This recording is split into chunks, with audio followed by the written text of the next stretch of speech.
This is Taco Cabana Thursday Night Lights, presented by the Gomez Law Firm. You are looking live at Gustafson Stadium on the north side of San Antonio. It's week 9 of Taco Cabana Thursday Night Lights, and tonight a district showdown. It's the O'Connor Panthers against the Stevens Falcons. Good evening, everybody. Don Harris with you up in the press box. My broadcast partner, Chuck McAtinnick, down on the sidelines. Welcome to Taco Cabana Thursday Night Lights. Week 9, we love this stuff because it's near the end of the regular season.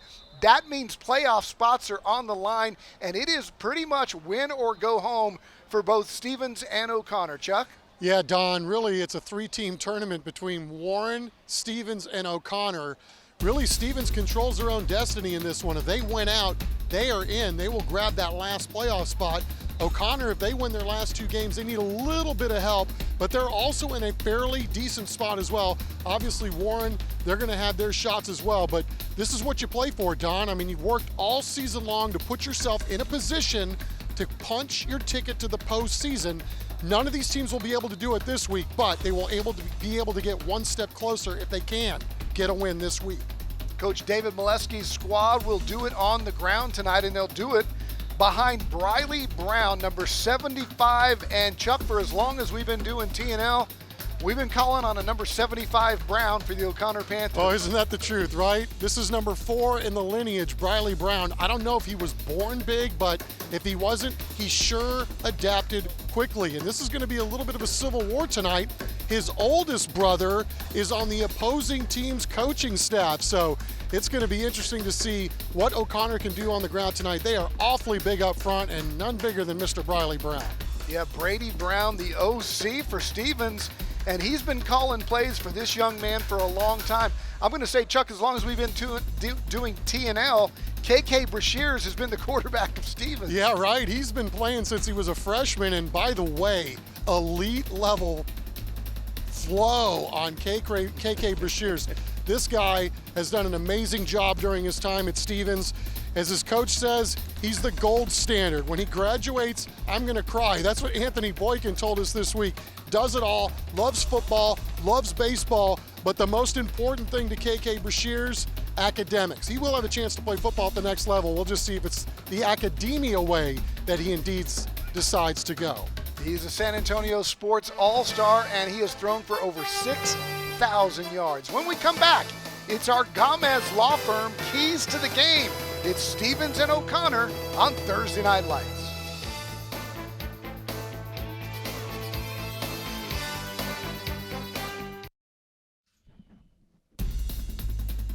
Welcome back. It is time for O'Connor and Stevens, and it is time for our Gomez Law Firm keys to the game.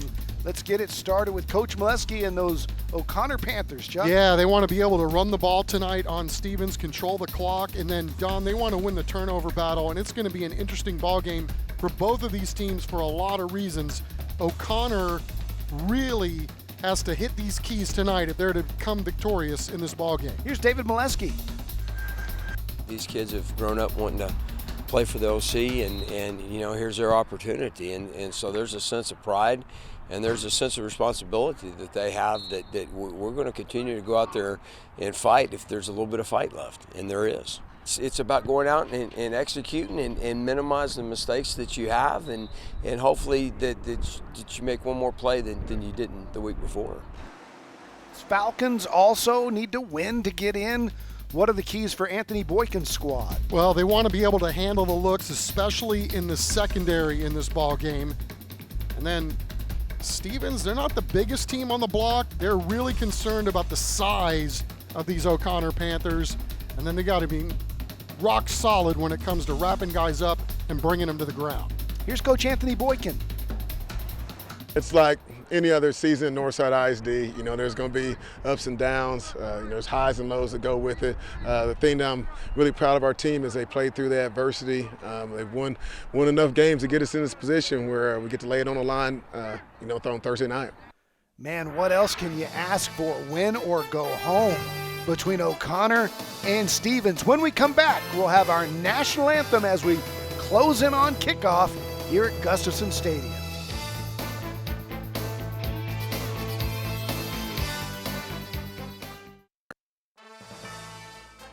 Tonight's broadcast of Thursday Night Lights is sponsored by Taco Cabana, the Gomez Law Firm, Vulcan Materials Company, Centro Med, Red McCombs Toyota, Texas Med Clinic, Cowboys AC, the Children's Hospital of San Antonio, San Antonio Metropolitan Health District, San Antonio Sports, Valero, Rhino Roofers, Atlas Floors Carpet One, Air and Plumbing Today, Solve HR, the Bexar County Sheriff's Office, Beluga Air, Christus Santa Rosa Sports Medicine, and Monarch Trophy Studio.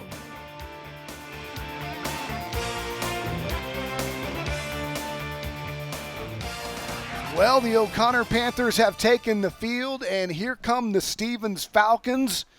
Welcome in for another night of Taco Cabana Thursday Night Lights, Week 9, playoff spots on the line.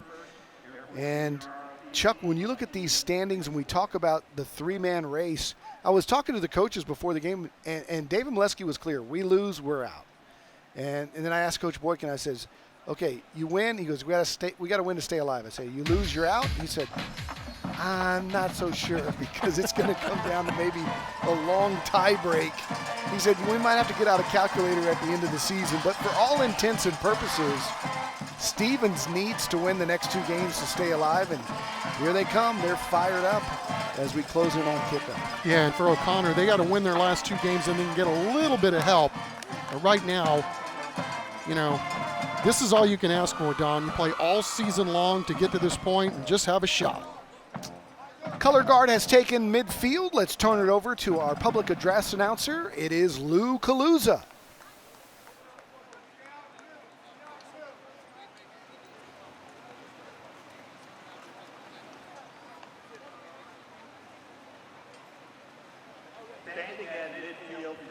Colors this evening is the Color Guard from the Texas 20,051st Air Force Junior ROTC from John Paul Stevens High School. Commanding and carrying the American flag, Cadet Colonel Kayla Johnson. Carrying the Texas flag, Cadet Major Liliana Mateo.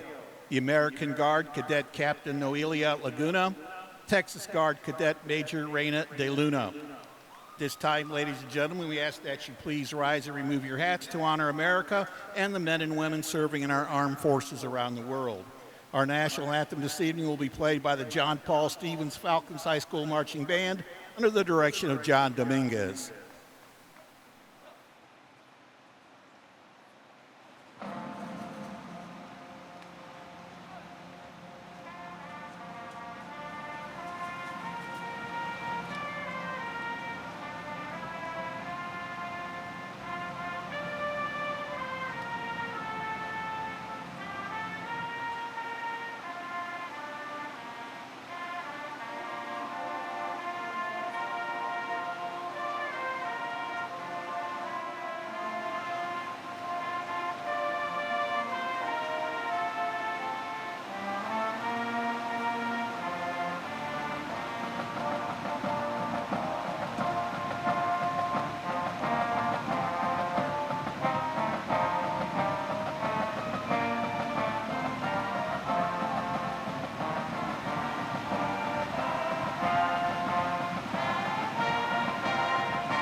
Game Time Weather is sponsored by Air and Plumbing Today.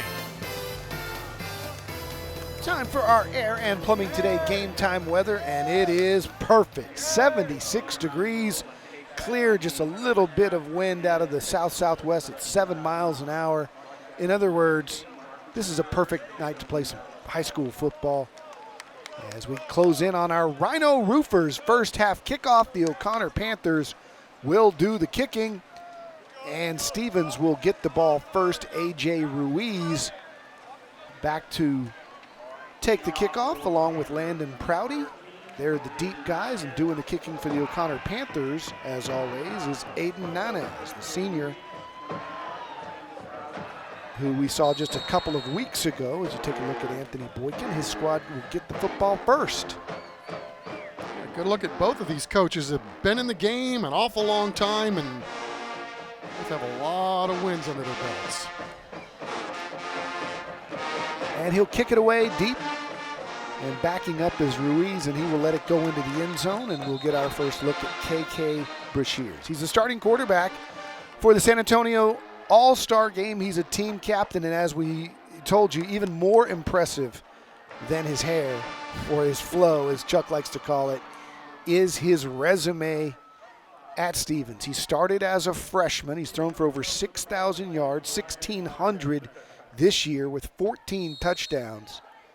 And he's been an all-district performer. He's the team captain, and he's the man that makes it go. Robert Cardenas behind him at running back. Kristen Morales goes in motion, and he fires over to his big tight end, and he too is a San Antonio All-Star. That's Gabriel Cook. And Chuck, what a physical specimen this young man is. Oh man, he looks like he's ready for the show right now himself.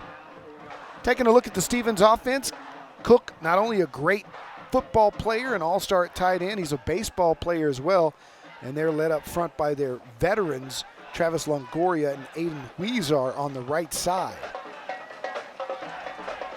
And busting it to the left-hand side all the way across the 40 to the 45. A nice carry there is KK Brashears, keeping it himself. Stevens going up-tempo here to begin this ball game. He leads them in passing, of course, and in rushing them. So he's a threat running the football. That one's stuffed right at the line of scrimmage. Cardenas had nowhere to go. Nice job on the interior as we take a look at the defensive starters of those O'Connor Panthers. You saw Aaron Manning. And up front, Gabe Sonas is out tonight. Dominic Factor making the tackle there. Again, he was a factor in the last game that we had with O'Connor playing a couple of weeks ago. Second down and 11. And we had motion on the left-hand side. I believe that Devin Tristan got a little bit of a jump.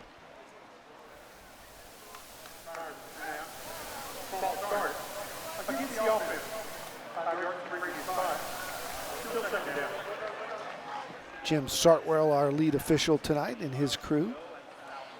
And that will back up Anthony Boykin's squad into 2nd and 16.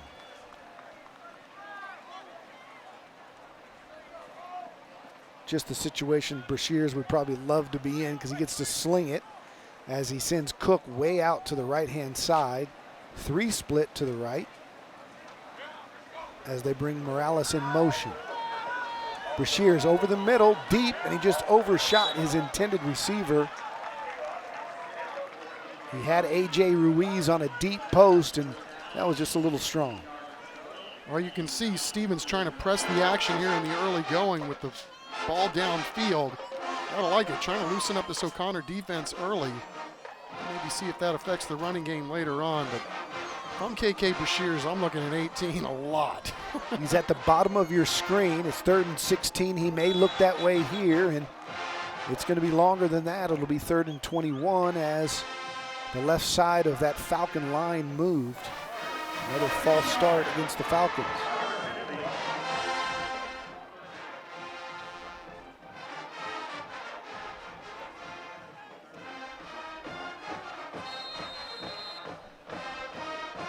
Anthony Boykin getting some kind of explanation from the official as he again sends Cook way to the right. Look at the respect O'Connor's giving these Stevens receivers. Brashears has some time, rolling, now fires in the flat, it's caught. A nice move across midfield, just short of the first down. That's Kristen Morales. Nice pickup. That'll make it 4th down and manageable. I think it's going to be about 3 or 4. And they'll keep the offense on the field here with Brashears with 4th and 3. I like the play call too. Just send all your receivers deep, clear out a path, or a throwing lane for your running back to get loose. A little short dump off, and it was a very sizable gain there. They move Cook to the tight end spot. Morales and Ruiz split left. And they run left. Brashear's in trouble. Looked like he was going to pitch it. Now he gets the first down. KK Brashears with a great spin move, and he's fired up. As he should be. That looked like it was going absolutely nowhere. If you look at his chunk yardage on the ground, yeah, nothing wrong with letting 7 carry it too if you're getting 5 per. 1, 2, and lunging for the first. Wow, fantastic job by KK Brashears. That's why he's the all-star. They bring Morales in motion. He's set on the right-hand side. They run it right up the middle, and a good tackle right at the point of contact there by number 11 on that O'Connor defense, and that's Ryan Mason, the sophomore. Yeah, Ryan Mason, a fantastic season so far, and boy, did he do a fantastic job of reading that one all the way, having none of it. Call it a gain of 1. It'll be 2nd down and 9.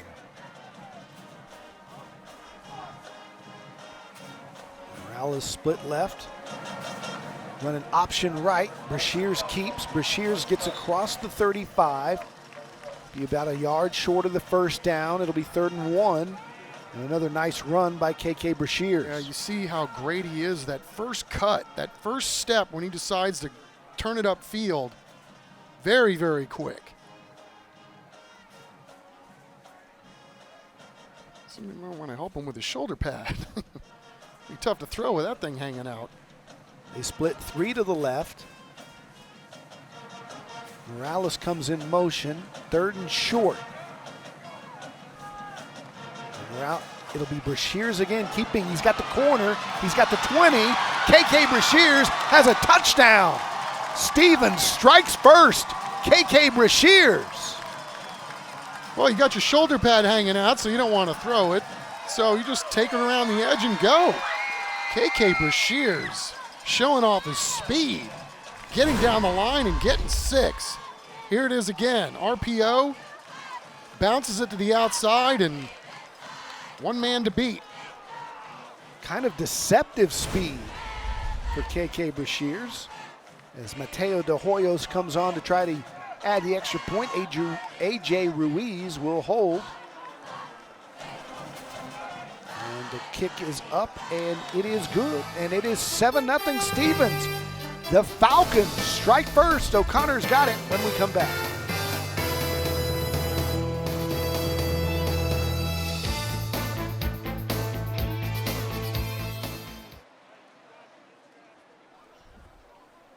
Welcome back. You're taking a look at the Red McCombs Toyota Smile Cam. It's senior night for the Stevens Falcons, and lots of proud mamas and daddies out there tonight as they honored the seniors. You said it, Chuck. Coach Boykins said he thought he was going to cry saying goodbye to this class. They came in together. This is Coach Boykins' 4th year at Stevens, and so this is his first class to go from freshman all the way through. And KK Brashears is one of those guys who played all 4 years, started all 4 years.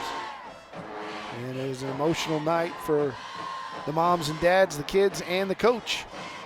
Yeah, when the coach praises his quarterback by calling him the gold standard, I mean, how do you possibly top that? I mean, that really speaks to, probably the relationship they have, no doubt, but what a fine young man KK Brashears is, not just as a football player, but just as a dude. De Hoyos will kick it deep, and it will be taken by Dylan Tapia. He's taken down around the 31-yard line, and that's where we'll see this O'Connor offense. Had them a couple of weeks ago here on TNL. They're led by Aiden Lara, the team captain, the senior quarterback, number 9. And he's got some weapons on his squad as well, including another big, tall receiver in number 1, Daniel Adeni.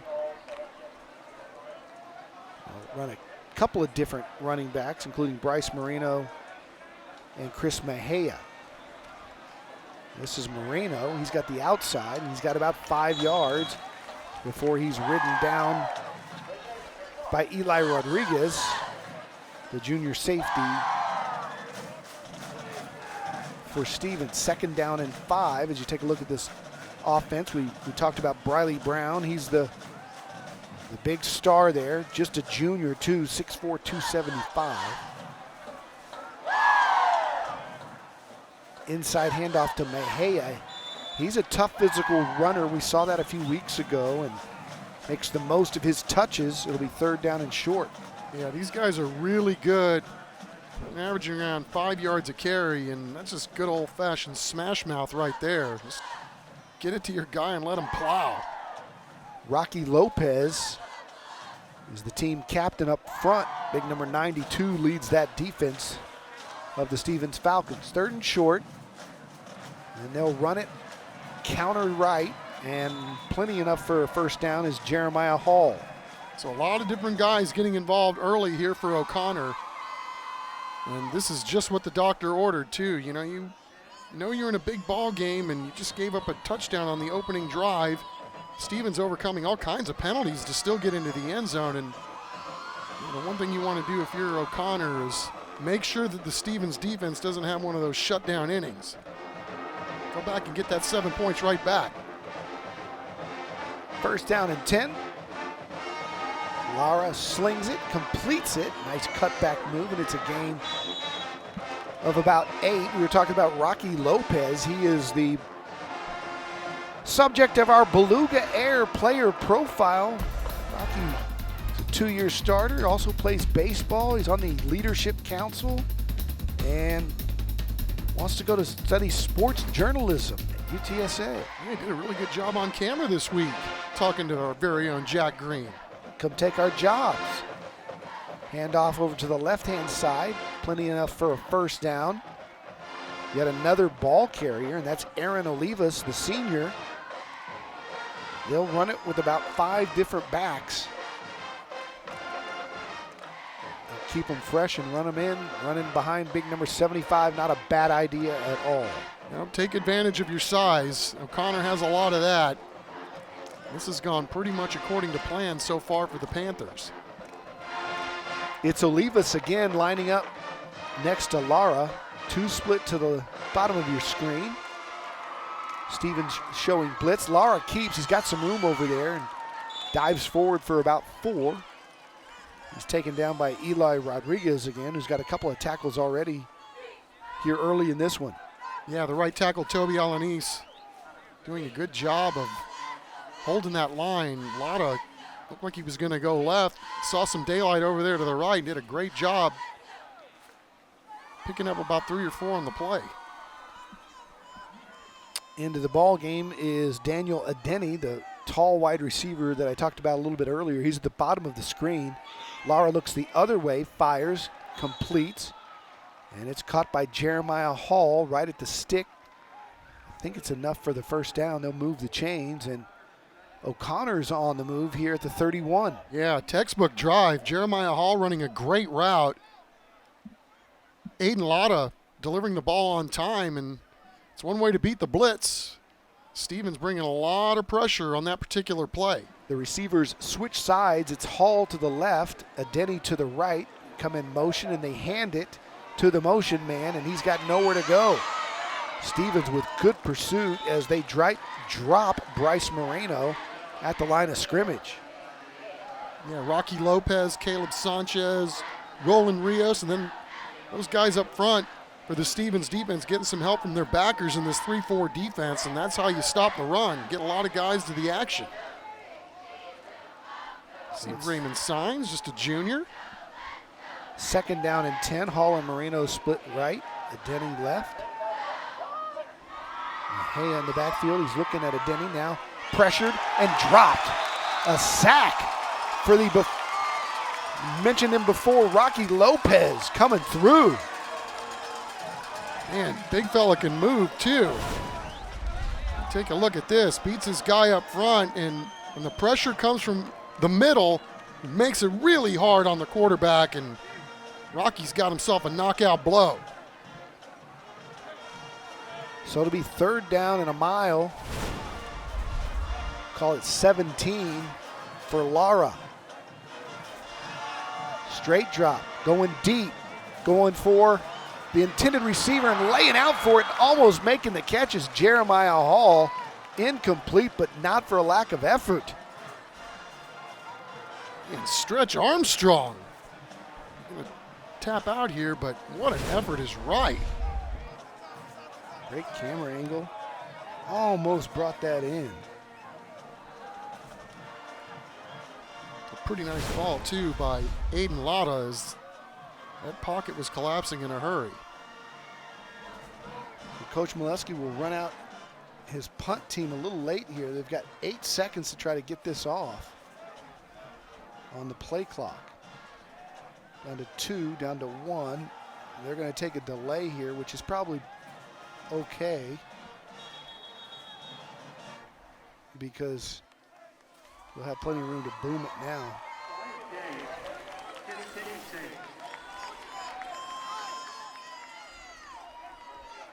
Kind of a late decision to run them out there, but again, no harm, no foul here. Yeah, I think as to what you were talking about, a little bit more room to air it out for your punter.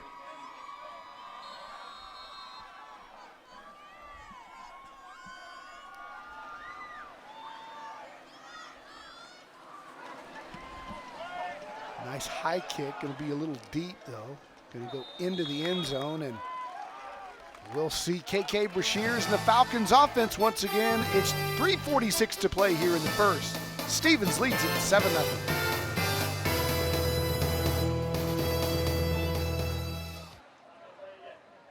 Hi everyone, and welcome back to week 9 of Thursday Night Lights, where the Stevens Falcons are currently up 7-0 over the O'Connor Panthers. I'm here with one of our key contributors tonight with Taco Cabana, District Manager Michael Hines. Michael, tell us why the high school football community is so important to Taco Cabana. Well, Taco Cabana, with being in the city for 45 years, we honestly want to do everything we can to give back to the community, to show the schools that we care, and we want to support them as much as we can.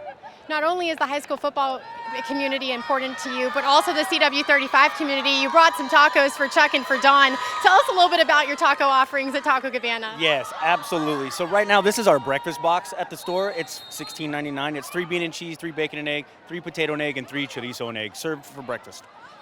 The holidays are right around the corner. Tell us a little bit about your catering options. So right now we have catering for any of the holidays coming up, family events, anything right now. It's 1-855 for my taco. We're probably going to get out of this game late tonight, but lucky for us, Taco Cabana is open late. Tell us a little bit about your hours. So yes, our hours of operation have changed a little bit. Our drive-thru is open Sunday through Thursday until midnight, and Friday and Saturday open until 2 in the morning. Thanks, Michael. We appreciate your time. I'll send it back to you, Chuck and Don. All right, thanks, Kristen. Chuck, have you had breakfast yet? I did, but I don't mind having a second breakfast. And those bean and cheese went hard last week, man. That was really good. Chop block snacking. here for Stevens, and that'll back them way up here on this drive. Yeah, they had that problem on the first drive, right? Had a couple of penalties and still were able to overcome them, but it's obviously not ideal if you're moving backwards on some of these. However, they've got some difference makers there that can make up for these penalties in a hurry. So it'll be first down and 20 for Brashears. And he'll drop back to pass, gets it off in time, completes it, and how about a first down? How about a lot more? Down the sidelines, all the way inside O'Connor territory to the 25-yard line is Devin Tristan. A laser beam from Brashears and a huge gain. You're not kidding. And Brashears was doing a great job out there picking up the blitz and getting the ball out on time. 1st and 10, 1st and 20, no problem. Huge chunk play for Stevens on their second possession. 74 yards, and this time Brashears is dropped for a loss as they ran option before early in the drive. Looks like they were trying to do that again. And busting through is Kyle Robinson to make the hit. Yeah, Kyle Robinson having a little something to say about that too. Wanted to get him some quarterback on that play, and mission accomplished. Tristan splits right along with Ruiz. They've got Cook one-on-one on the outside. He left early. 2 receivers left early. It'll be another false start on the Stevens offense.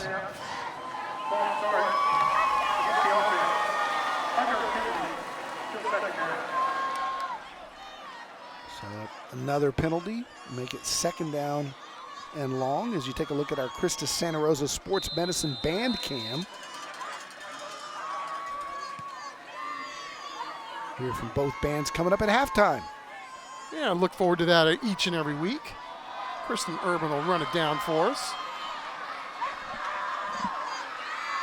Cook, top of your screen, one-on-one, looking that way. Brashears now bails out, rolls right, and gets that off. They're going to call it an incomplete forward pass. And just the presence of mind of KK Brashears not to take the loss, knowing he wasn't going to complete it, but there was a receiver in the area, and he just kind of shot-putted it out there. Yeah, good job by the refs, too, seeing exactly what you just said. Brashears looking like he was going to get sacked on the play, avoids that, and a really good job in pursuit by the O'Connor Panthers. So it's 3rd and 19 after a 74-yard completion that got him down to the 25-yard line. Brashears now slings it, a little hook and ladder, and it's complete down the sideline near the 22-yard line and out of bounds. How about that little offensive coordinator call? Yeah, you got to like the wrinkles. Touch and go. Tristan got it down to the 24. It'll be 4th down. And they're going to try a long field goal here, high school wise. It'll be a 40-yarder from Mateo De Hoyos. If you're in high school and you're a kicker, you love this. Low snap, and it's blocked. Ball still loose, and it'll be O'Connor football as the Panthers did a nice job of breaking through and blocking that one. Drive comes up empty after a 74-yard gain. We've got a flag down, so we'll keep it here as they sort this all out.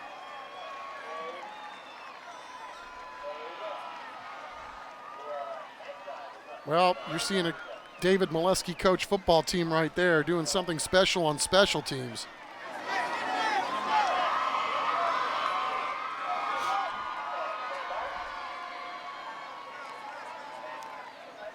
I mean, a lot of guys in that backfield, Don, on the O'Connor side.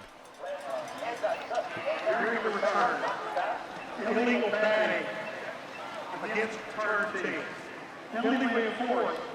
10 yards for the spot on foul. First down, O'Connor. First down, O'Connor. When we come back, Stevens leads it 7-0.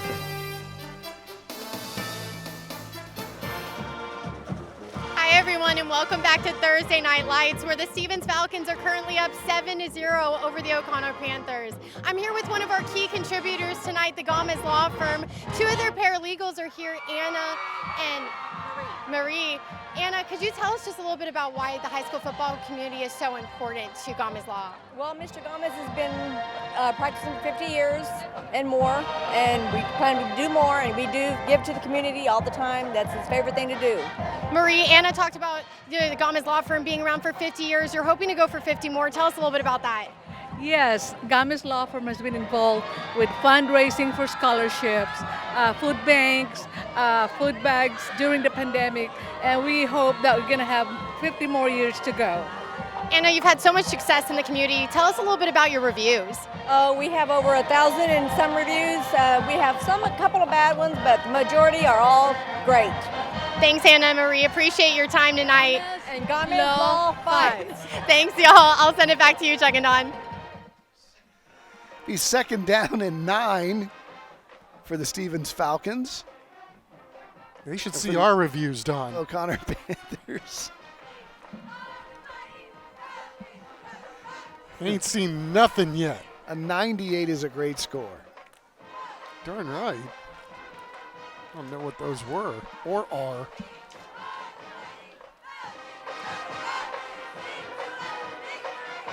Going right up the middle is Aaron Olivas. And it'll be 3rd down and about 5. O'Connor trying to tie this thing up here. We tick down towards the end of the first quarter.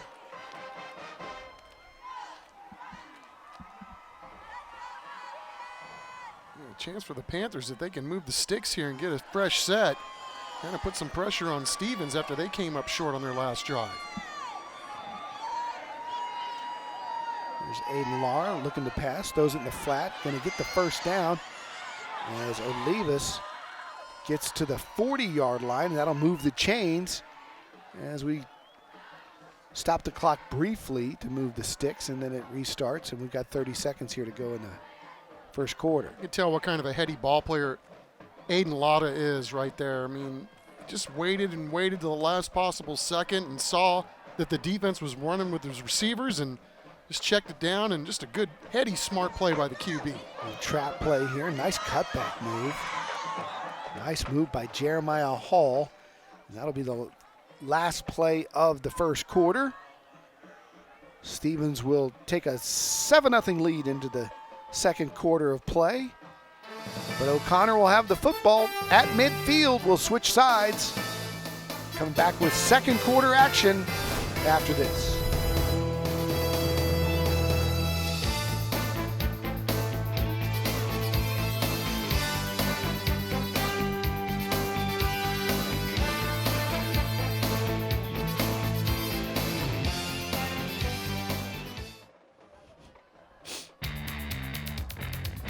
Welcome back. It's time for our Texas Med Clinic Urgent Care first quarter highlights. KK Brashears going down the sidelines.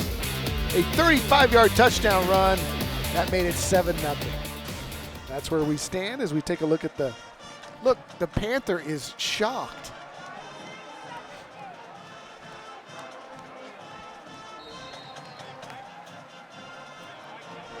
It is 2nd down and 2.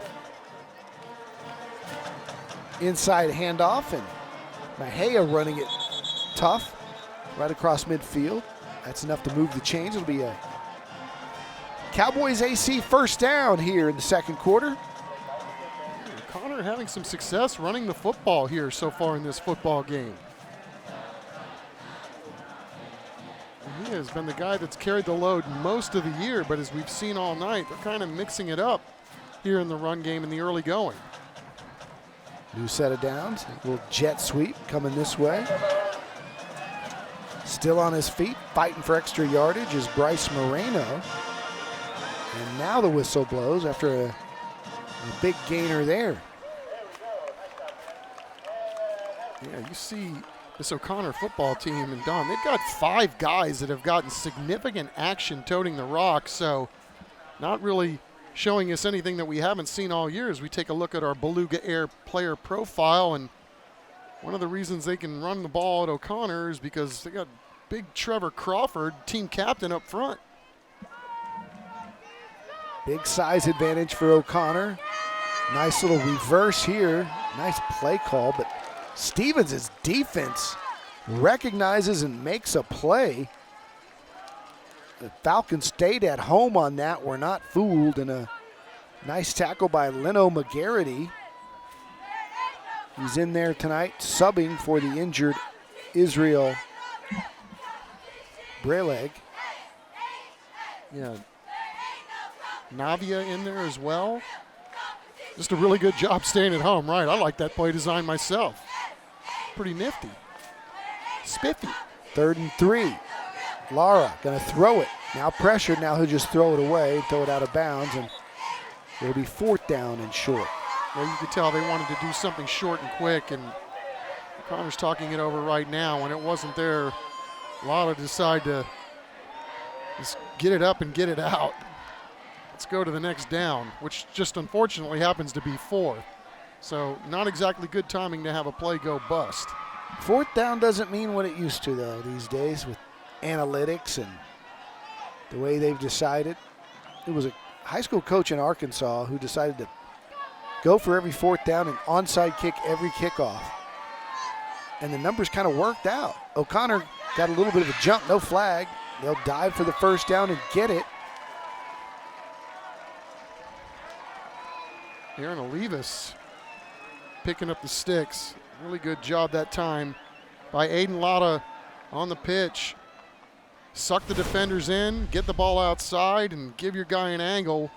Aaron Olivas finishing with authority as well, taking on all comers. Dive into the 35, another Cowboys AC first down, and the Panthers are on the move.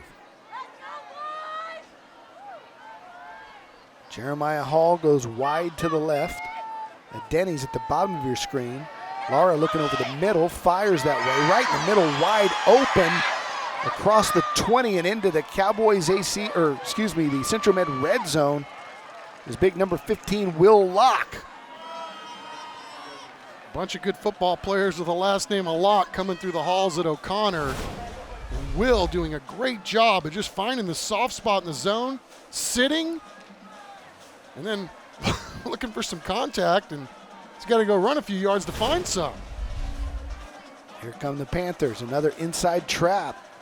Nice hit by the linebacker. Coming up to make the hit was Nathan Navia. Short gain there by Jeremiah Hall, Will Locke's big brother, who also wore 15 for O'Connor. Big John Locke is starting tight end at Louisiana Tech. Man, that guy was some kind of player, right? And when you went down to the football field and saw O'Connor playing, it was like, who is that guy? Will chip off the old block as well. Here's a keeper by Lara. He's submarine, and again, it's Navia who likes to stick his nose in and make the contact. Indeed. Just all kinds of different looks, running the ball from O'Connor, and really doing a nice job so far on this drive at extending series. And here they are faced with a 3rd and 4. Yeah, some really creative traps and inside reverses. And this time it's another inside handoff to Hall. It's going to be short. They'll set up 4th down, and they're going to run out their kicking team to try a field goal here. O'Connor blocked one from Stevens. Aiden Nanez is perfect on the year. He's 4 for 4. His long is 41. This will be 31. And they kind of fake it, and there's a whistle. And a timeout taken before the fake by the Stevens defense. We'll take it with them, and we'll see what Coach David Molesky decides to do here with 7:53 to go in the half.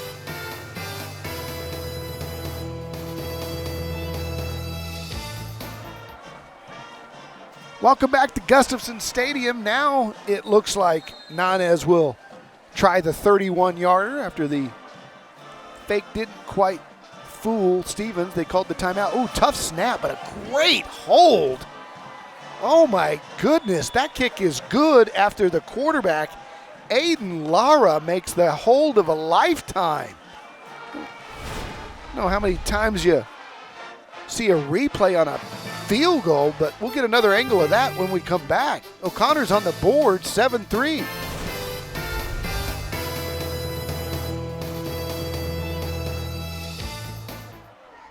We're back. Here's the play I was talking about. Look at just the skill by Lara. That ball was snapped over his left shoulder, his right shoulder, and he reaches back and, man, good hands.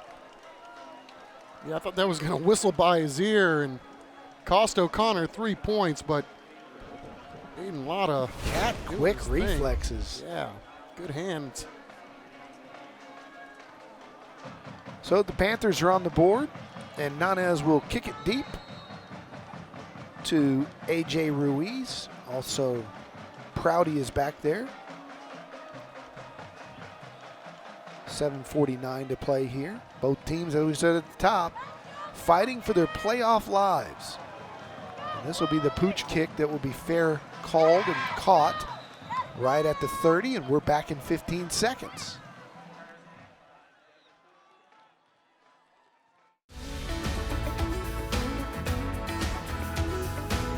Being a teen ambassador lets me speak up for teens who might not have a voice and be able to connect with other teens around the city.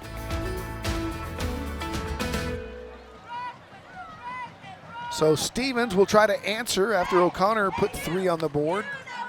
It's a Cowboys AC first down for quarterback KK Brashears. He's looking to throw. He has his big target, Cook, across the 40. And a nice gain on first down of more than 10, which will set up another Cowboys AC first down. Yeah, you get the feeling that at some point they're just going to look at 18's way. I mean, he's just such a mismatch for just about everybody that he lines up against. I mean, this dude's one of the best players in the region for a reason in multiple sports. Devin Tristan goes in motion. Brashears looking to keep on the outside, gets to the corner again, steps out of bounds and may have been hit late. And a flag comes in as O'Connor's Bryson Smith, their captain, hit him when he was about 2 yards out of bounds, and that'll be a 15-yarder. Well, did we say that there was something on the line tonight in this here football game? Just didn't quite let up. Shoved him into the Stevens bench area. It's a 15-yarder. KK looking right and then tucking left and steps out of bounds, and it's a good 7 yards out of play when contact is made.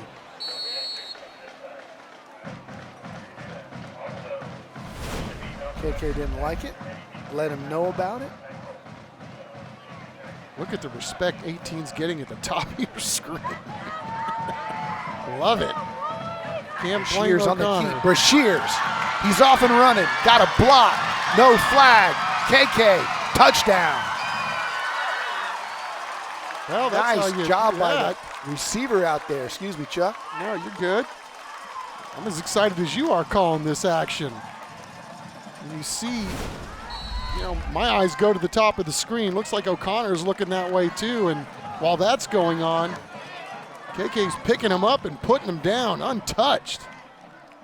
And a great job by his receiver, A.J. Ruiz, out there holding off that last possible tackler. KK gets revenge for that late hit. One play later, De Hoyos on to add the extra point. Another good hold. It's down and good, and it's 14-3 Stevens.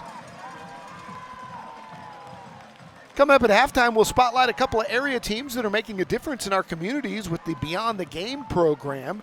Let's hear more about this initiative from San Antonio Sports' Jenny Carnes and Valero.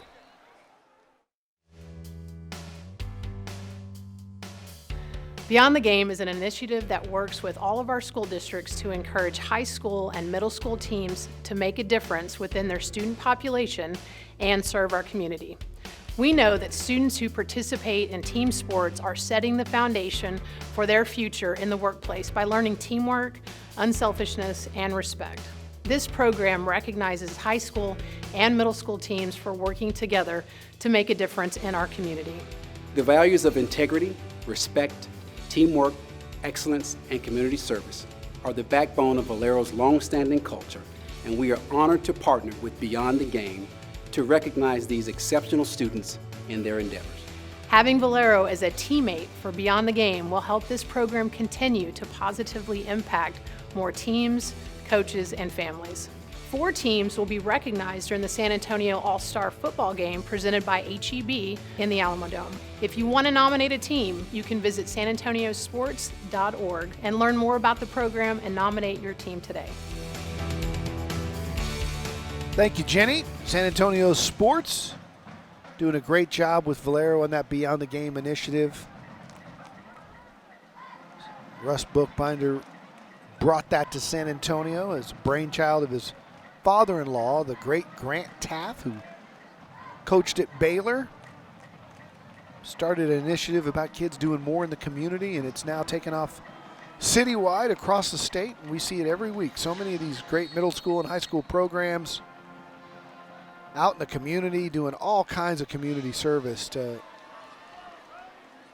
help all kinds of organizations. You name it. They're cleaning up. They're donating their time. They're reading to kids. It's just a wonderful program. As this line drive will be fielded and taken back by O'Connor across the 25, and a nice cutback move by Jeremiah Hall to the 27, 28-yard line. And the Panthers will have 7:22 here as Lara will lead his squad back out on the field.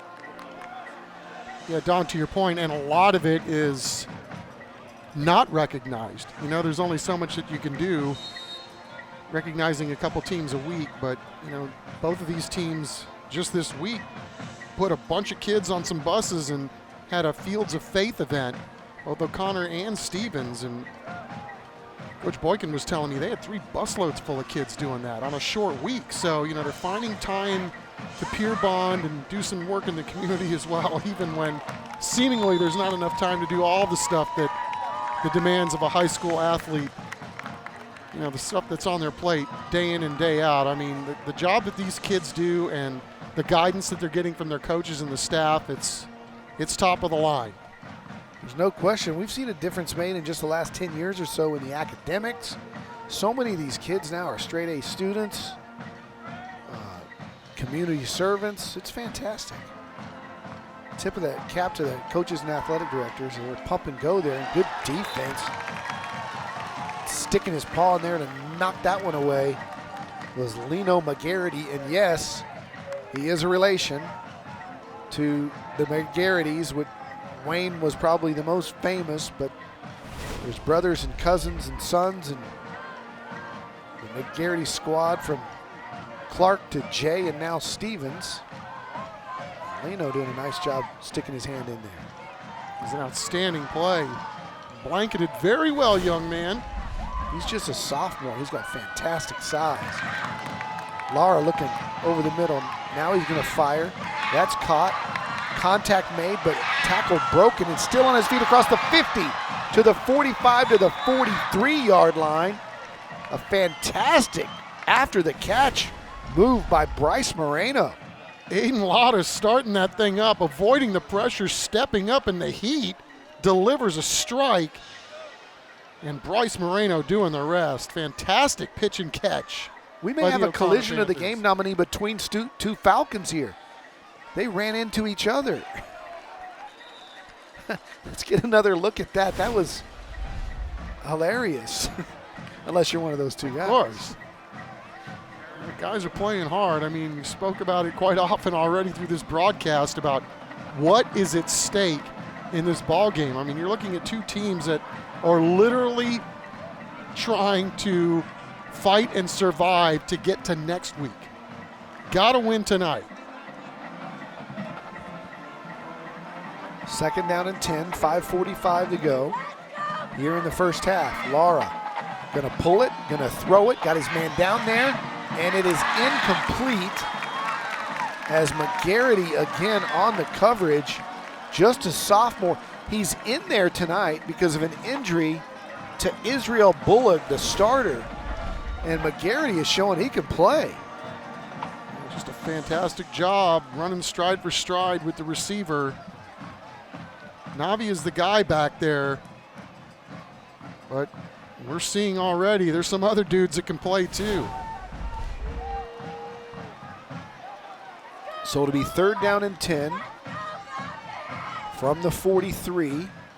Lara again is going to chunk it over the middle. He's got Locke. He's got it completed to the 29, and that's good enough for a Cowboys AC 1st down. You can tell Locke knows how to play the game of football. I mean, he's just doing a great job of getting open, and it's just impossible to miss him. He's huge, and yet, you know, he's getting to a space where it really makes it easy for the quarterback to find him.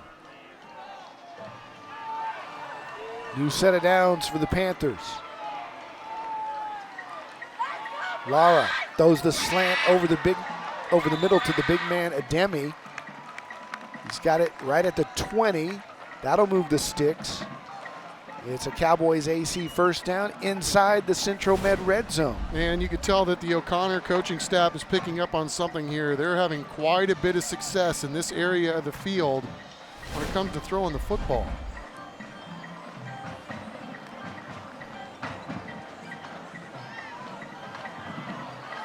So it's first down and 10 at the 20. Lara's going to pull it again. Looking over the middle, and he's dropped. Nice play in there by 31 of the Stevens Falcons. That's Roland Rios. He was on top of Lara in a hurry. He was, but give credit to Delvin Boyd, 56. He was the linebacker on that play that drifted into that zone that we were just talking about. And so when the quarterback's looking in that area to try to make a play because he's making a lot of hay in that area, next thing you know, he's being wrestled to the ground. Rios split the double team to get the sack. Lara now on a screen. Mejia to the 20, to the 18. And back to the original line of scrimmage, and maybe 2 more, so it'll be third down and 8.5. Yeah, but maybe the best thing that Chris Mejia did on that carry right there after he received the ball was hold on to it. He was getting a little jiggly in there. Stevens trying to get him in there and rip it out. Trying to keep the Panthers out of the end zone, up 14-3 with 3:21 left here in the first half. Lara has time, has a man, caught at the 10. Olivia spins to the 6. Olivas, excuse me. And the referee will split them up after some words are exchanged down there. Words and some other things as well. Some blows.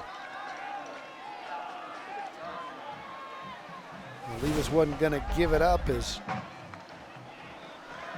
Keelan Kelly wanted to strip it out. So here we go. Cowboys AC first down. In the red zone. Inside handoff. Morales cutting back to the 4. And he's dropped. Bryce Moreno, that is.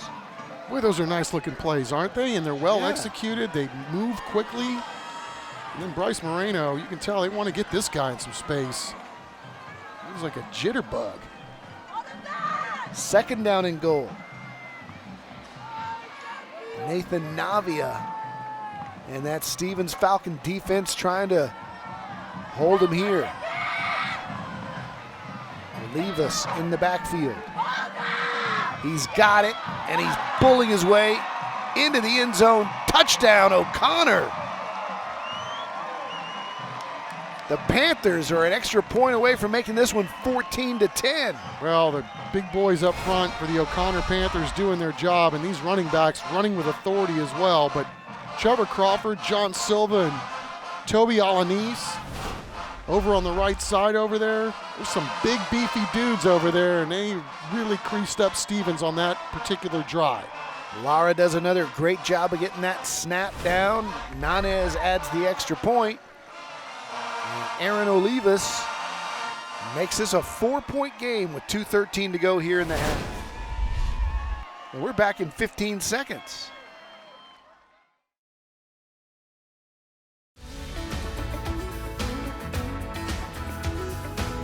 Being a teen ambassador gives me a push to be a better leader of my community, and it makes me happy to be of service to someone.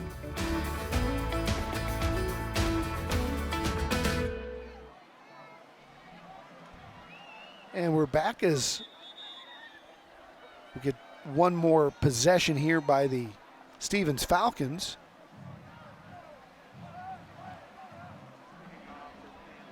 Nanez ready to kick it away. Plenty of time for Stevens with 2:13 to go and 2 timeouts.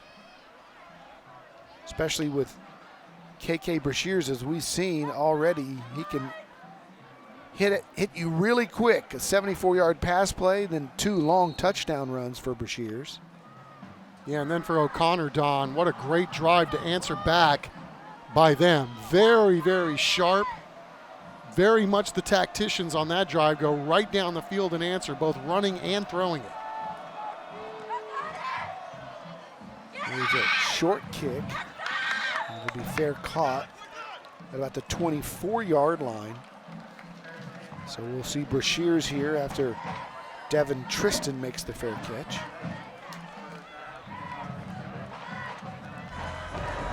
Our Red McCombs Toyota Smile Cam out at the Stevens Pep Rally this morning. Check it out, glow sticks for everybody.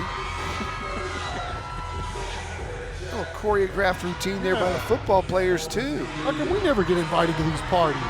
Oh, that's pretty cool. It's Halloween theme, maybe? I don't know. Speaking of the Red McCombs Toyota Smile Cam, happy birthday to my good friend Red McCombs. 95 yesterday. As the flag flies.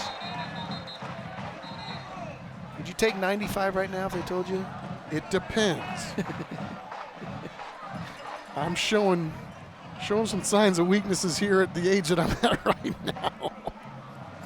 I said it when he won the San Antonio Fellowship of Christian Athletes Achievement Award, named after him. Said maybe the most significant San Antonian of the 20th century. Personal foul, blindside block against the offense. That penalty being forced half the distance from the spot of the foul. Repeat first down. Wow, that's an interesting call. You don't see that called very often. And I guess we're going to see this from the left side of our screen here. Blindside block right there. There it is. It was your big guy Cook, number 18. Watch him come back around the 30-yard line. He's coming back on number 40. May have been his head may have been in front. Either way, it's another 15-yard penalty to back up the Falcons. They hand it inside. Yeah, I mean, these players are going at it tonight. They are playing whistle to whistle. There's no doubt about it. Proudy on that call. Now you got to be careful, too. I mean, you know, your Stevens, you've done a great job playing from behind the chains all night, but, you know, where you are at on the field here, looking at second and long, and obviously you want to get the first down, but the last thing you want to do is give O'Connor another crack at this thing before the half and let them have a chance to steal a possession right before halftime. Timeout was taken, and then there was some sort of explanation by the officials. I think it's just O'Connor burning a timeout. They've got 3 in case they get a chance to get this ball back. Here with 1:40 to go, should be a pretty smart play there. If they can hold a couple of plays, maybe use their timeouts here, they might get a chance with good field position here with about a minute to go. Let's take another look at our Christus Santa Rosa Sports Medicine band cam. Yeah, band's ready to go. Don't have to wait much longer before they get to do their thing. Central Med halftime show straight ahead. Join Kristen Urban for both bands, our Scholar Athletes of the Week. David Chancellor will have those interviews.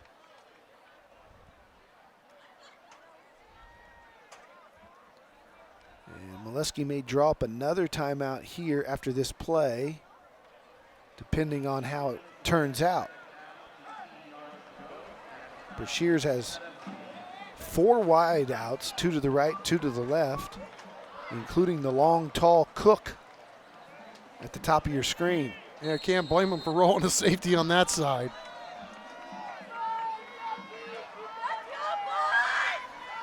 And he's going back to pass, throwing the little screen to Proudy.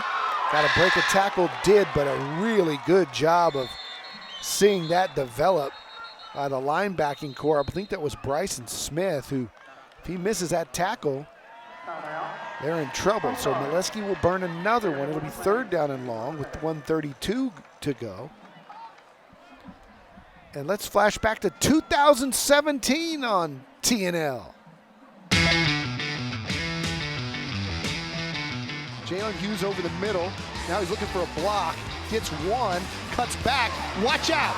Jalen Hughes, another cutback. Breaks another tackle. What? 1 man to beat. He's going to get to the end zone. Yeah. Touchdown O'Connor. Wow. Jalen Hughes. And that squad from O'Connor, they were special. Made a deep playoff run and just infected that whole OC community. Go to those games that year and they would have 10, 12,000 in the stands. Athletes all over the place, Millard Bradford. Oh, yeah, you talk about the athletes that have come through the halls of both of these schools, right?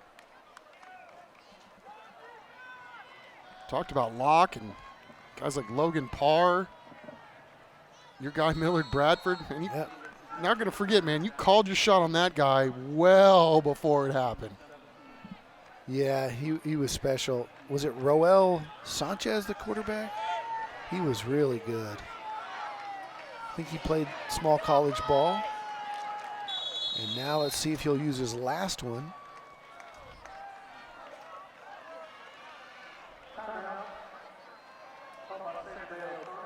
Yep, he'll use his third timeout. It'll be 4th down and long. You would think here that the Falcons would be forced to punt, and if so, the Panthers could get it back with really good field position with 1 minute or so to go and no timeouts.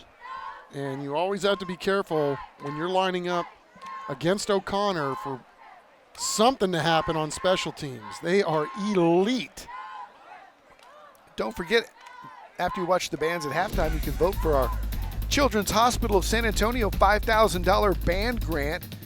Vote for your favorite TNL band, scan the code, or visit the cw35.com/station/contest. You got to be 18 to vote, but you can use that whole QR code there to do so. And one of the bands on TNL this year, whoever gets the most votes, will get the $5,000 band grant, courtesy of the Children's Hospital of San Antonio. So here we go. Stevens will kick it away. De Hoyos does all their kicking. He's the punter as well. And back deep for O'Connor is Jeremiah Hall. Hello. Tough handle on that one. Hall's going to let it bounce. And it'll be downed at about the 37. There's a flag down. We'll see who this is on. Running is the kicker. Wow. At the 5-yard penalty, previous 5 yards is not going to be there enough. I thought if you lose the football like that, you could be considered a runner, but he did extend his leg, and that's what he hit. So it's not a roughing. So they'll penalize it from the spot. It's a 5-yard walk-off. O'Connor will still have the football, but instead of the 42, it'll be at the 37.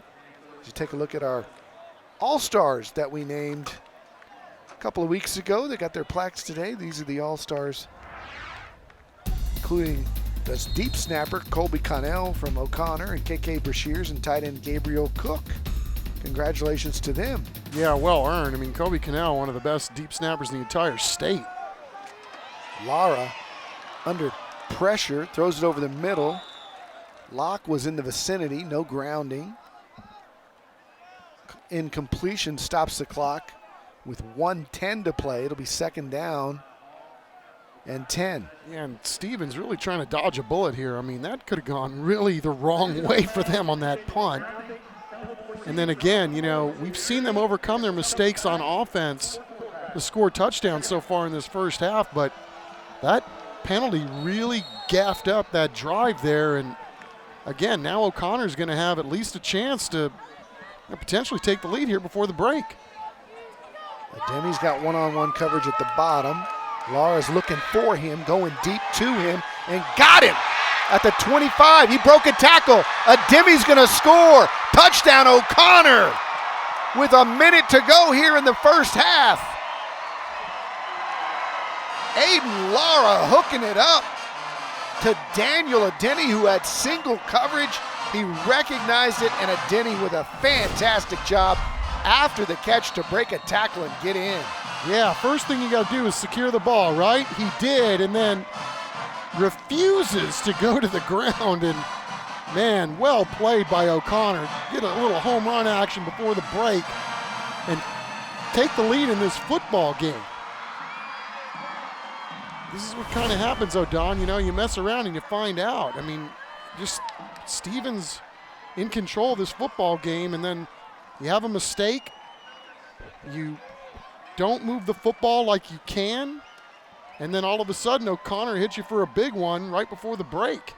And how about the game management by David Molesky to take 3 timeouts with 1:30 to go, uses all of them quickly, saved them for the end of the half, gets the football back at the 40, and still there's 59 seconds to go. So like a 23-second drive there for O'Connor. I really like the route tree that Denny ran there. He looked like he was pressing towards the center of the field, but the ball was thrown outside. Who knows if that was by design or not? It looked like it was, but he was able to separate from the DB. And not only that, break the tackle and score. What a huge play for O'Connor. And Stevens has really done a nice job really forcing the action in this entire ball game, but they are down 3. Now, they're just as explosive. We've seen what they can do. I was just getting ready to they say. They got 59 seconds and 2 timeouts, right? Yeah, I was just getting ready to say the bad news for O'Connor is you're giving the ball to KK Brashears with 1 minute and 2 timeouts. We may see more fireworks. Pooch kick down the middle. And a nice sliding fair catch. And we're back in 15 seconds.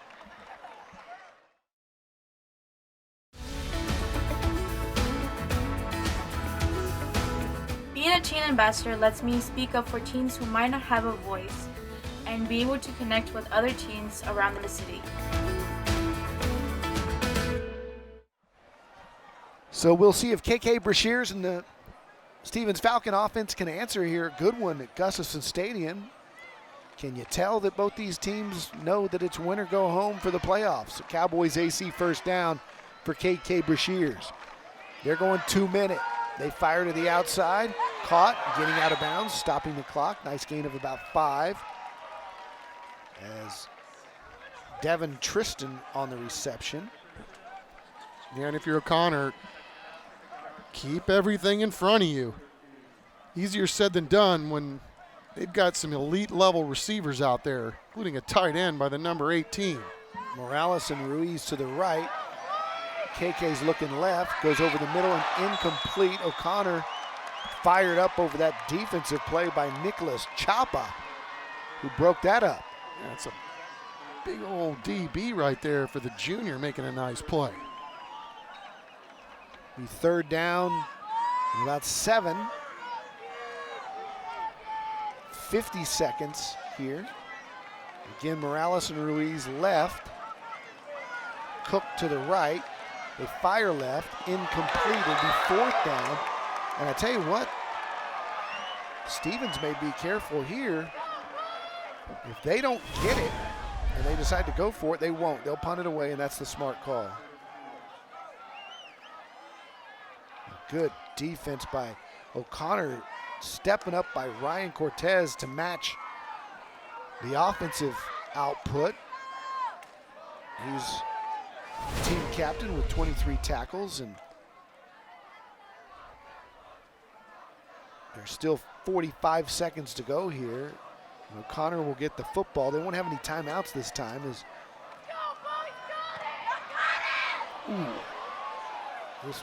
punt will be returned. Nowhere to go, and a nice big hit by that Stevens special teams unit.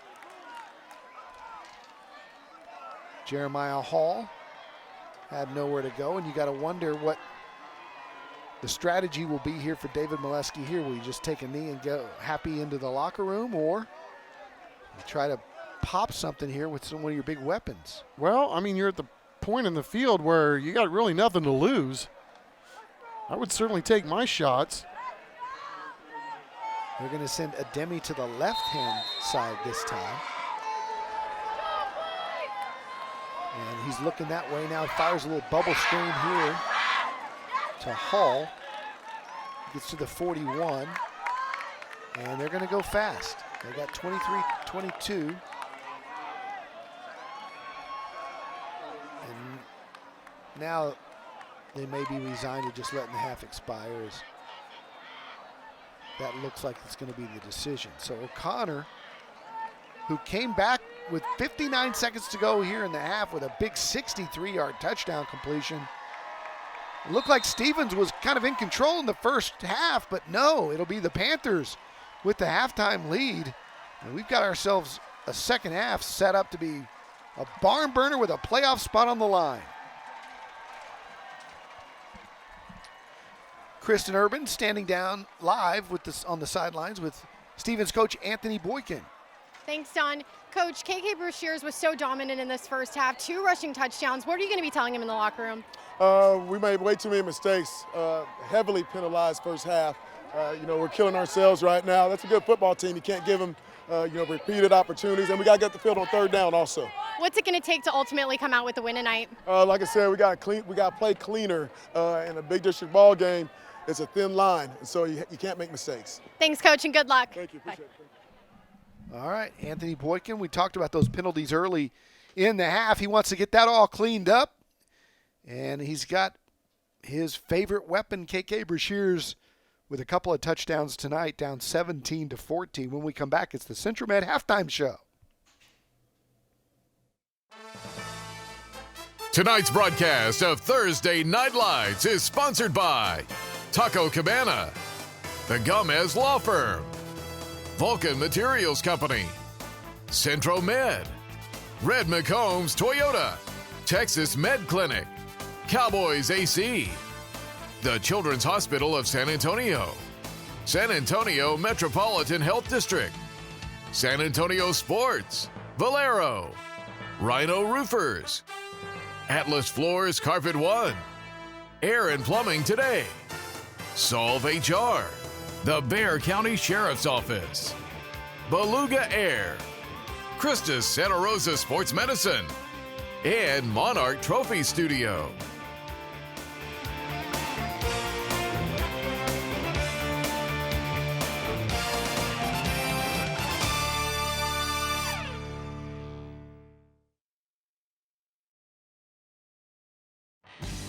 Welcome to the CentroMed Halftime Report. Hi, everyone, and welcome back to Thursday Night Lights, where we've got a barn burner here at Gus. The O'Connor Panthers are currently up 17-14 over the Stevens Falcons. The O'Connor High School band is out on the field, and we caught up with their director earlier this week. Well, my name is Alfonso Alvarado. I'm director of bands at O'Connor High School, and I've been, this is my 5th year here at O'Connor High School. So far, the year has been going really well, really great. Returning back from COVID, I think a lot of our students and parents and community are really excited and hungry to get, some sense of normalcy back. So far, our season's off to a great start. We're staying very busy, what we call in the band field, Bandtober. And so it's going to be really, really busy, but we're really excited and we're really ready to get this show going. So our show this year is entitled Hypnotize. It's music of System of a Down. Hypnotize, and based off of those melodies, as well as Eric Whitaker's Sleep. We have a brass band version of Mad World, and then we're closing with John Mackey's Wine Dark Sea. So, like I said, it's a very unique production where it melds these melodies together, and so we're creating some really, really unique concepts on the field. So, again, we're looking forward to seeing and hearing our audience cheers on. Well, I'd like to say a special thank you to all of our parents and community for all the support that they've done so far this year. We're very excited about our students and all their hard work. Very grateful and thankful for our staff, our directors, Gabriel Valdez, Michael Bradford, Jose Marin, and Amanda King, who have been the really, really supportive staff who created a lot of great opportunities for our students. We're very grateful for our administration, our principal, Mr. Martinez, who's been very supportive, and then obviously very, very thankful for our executive director of fine arts, Mr. James Benchoka, who's been really, really supportive with our band program and our fine arts at Northside. And so we're very excited about this year. We're very excited for our parents and our community. Like I said, just being able to return to some sense of normalcy for our students. And so we're looking forward to the next couple of weeks. It's time to vote for the Children's Hospital of San Antonio's $5,000 band grant. To vote for the O'Connor Marching Band, scan the QR code on your screen or visit the cw35.com/station/contest for the complete rules. You must be 18 years or older to vote.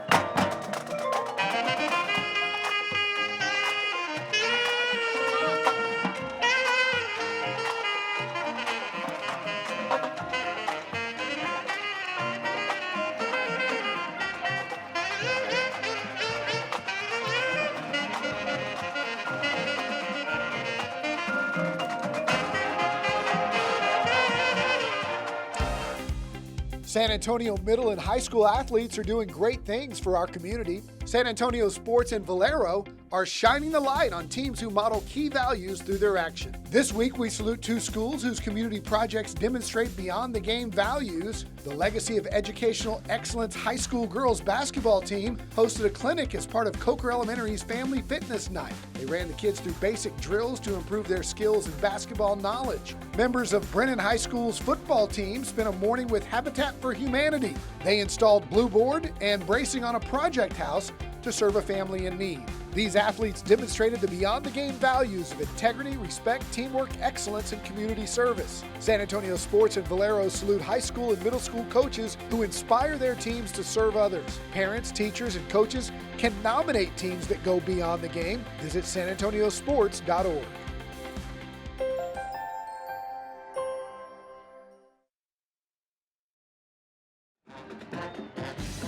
You're watching the Centro Med Halftime Report. Vulcan Materials Company is the proud sponsor of TNL's Scholar Athletes of the Week.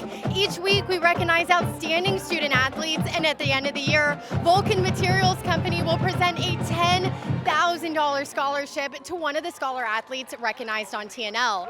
Our David Chancellor introduces us to this week's Scholar Athletes for O'Connor and Stevens. I want to start off with something that I don't normally start off with when it comes to you guys. Let's talk about pigs. Okay. Colby Cannell is a young man with many talents, including a passion for O'Connor High School's ag program. He's raised 8 pigs, which is tougher than it sounds, and it doesn't sound easy.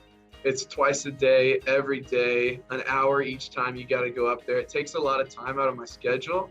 He spends 15 hours a week in the barn, sometimes before 7 a.m. So how does he have a GPA of over 101, take college-level courses in English, algebra, and history, and still make first-team academic all-district in football? Time management is a big one.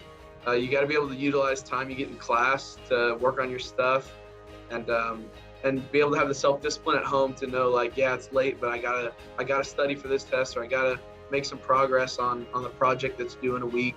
And did we mention he ranks as the #1 long snapper in Texas, top 30 in the country? You can have like a 15-year career in the NFL if you're a good long snapper. That's right. Yep. Is that a goal? Maybe. I might need to grow a couple more inches and put on a couple more pounds, but that'd be awesome. She laughed when I asked the question. What is it like to be the smartest kid in school?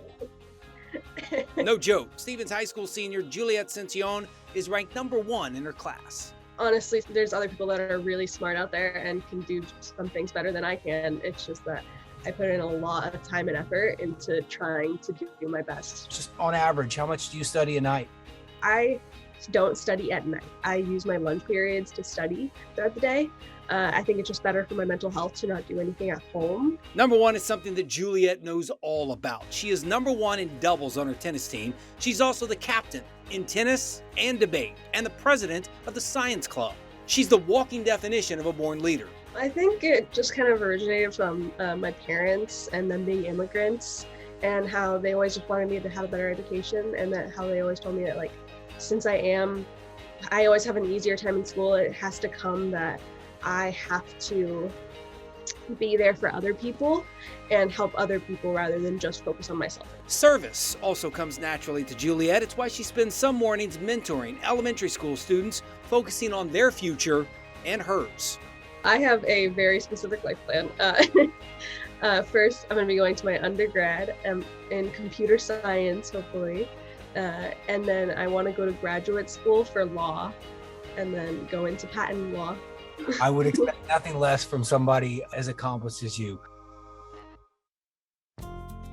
Who is Vulcan Materials Company? You see our trucks on roads all over San Antonio and the surrounding area. But what do we do? Well, our story began over 100 years ago. And today we are the nation's largest producer of aggregates. That's stone, sand, and gravel. Plus, we produce construction-based materials including asphalt and ready-mixed concrete. The stuff to build the roads you travel, the schools your kids attend, and the homes you live in. Everywhere you look, you will see our footprint. Our story is one built on the talent, dedication, and performance of our employees. Hardworking San Antonians just like you. Our mission is to be responsible stewards with respect to the safety and environmental impact of our operations and products. In other words, we want to be your good neighbor, doing the right thing, the right way, all the time. The Vulcan way. Who are we? We're the ones helping to build a rock-solid future in San Antonio. Vulcan Materials Company, proud sponsor of Thursday Night Lights and Scholar Athletes. You're watching the Centro Med Halftime Report. Hi, everyone, and welcome back to Week 9 of Thursday Night Lights, where we've got a must-watch game between the O'Connor Panthers and the Stevens Falcons. The O'Connor Panthers are currently up 17-14 over Stevens. We have the Stevens band out on the field right now, and it's their senior night. We caught up with their band director earlier in the week. My name is John Dominguez, and I am the director of bands at Stevens High School, and I've been here at Stevens since we opened the school in 2005, so this is my 18th year here. The band is actually pretty young this year. We're having a good influx of freshmen coming in this year and then next year as well. We usually have about 45, 46 seniors. This year we only have 32 seniors in the band. They're a great senior class, but we don't have as many as we normally do. And I don't attribute that anything to having to do with COVID or anything of that sort. It's just kind of the ups and downs of the ways that it goes. But we're really happy with the youngness of the group, the age level, because they're going to grow up through the program, and the program will expand and continue to improve. And we're excited about that. We're doing a marching show that's called Adore, and it's all different types of settings of love. And the whole show is about love. So we're doing Can't Help Falling in Love with You, Let Us Adore You, and Love Will Keep Us Together. So we have a lot of different styles and a lot of different ways to portray the show, but that's what we're doing this year. We've been able to make finals in 2 events that we went to, placing second in finals at the Capital City Marching Contest and also at the U.S. Band's Ludwig Musser Classic. And so we're really proud of the kids. They got a first division at UIL region this past week, and we advanced to area, and we'll have our area competition on October 29th, and we're hoping to be a finalist there as well. The students have been doing a fantastic job, and it starts with our student leadership, our drum majors, section leaders, and officers. They lead the kids in the right direction, and we're super blessed to have a great team there. Of course, our team of directors and instructors are always working really hard for the kids, and they put in a lot of extra time to try to make everything down to, dot all the I's and cross all the T's and make everything work. And of course, none of it would happen without our band parents. We have a fantastic band parent crew that does chaperoning for the students, that does the hauling of equipment and unloading of equipment, fundraisers, they do meals, they do, you name it. The parents are just all over the place. So the Stevens band family runs deep, and it's a wide network of people helping us out, and we're just appreciative of them all. To vote for the Stevens High School Marching Band, scan the QR code on your screen or visit the cw35.com/station/contest. You must be 18 years or older to vote. Thanks again to the Children's Hospital of San Antonio for sponsoring this year's $5,000 band grant.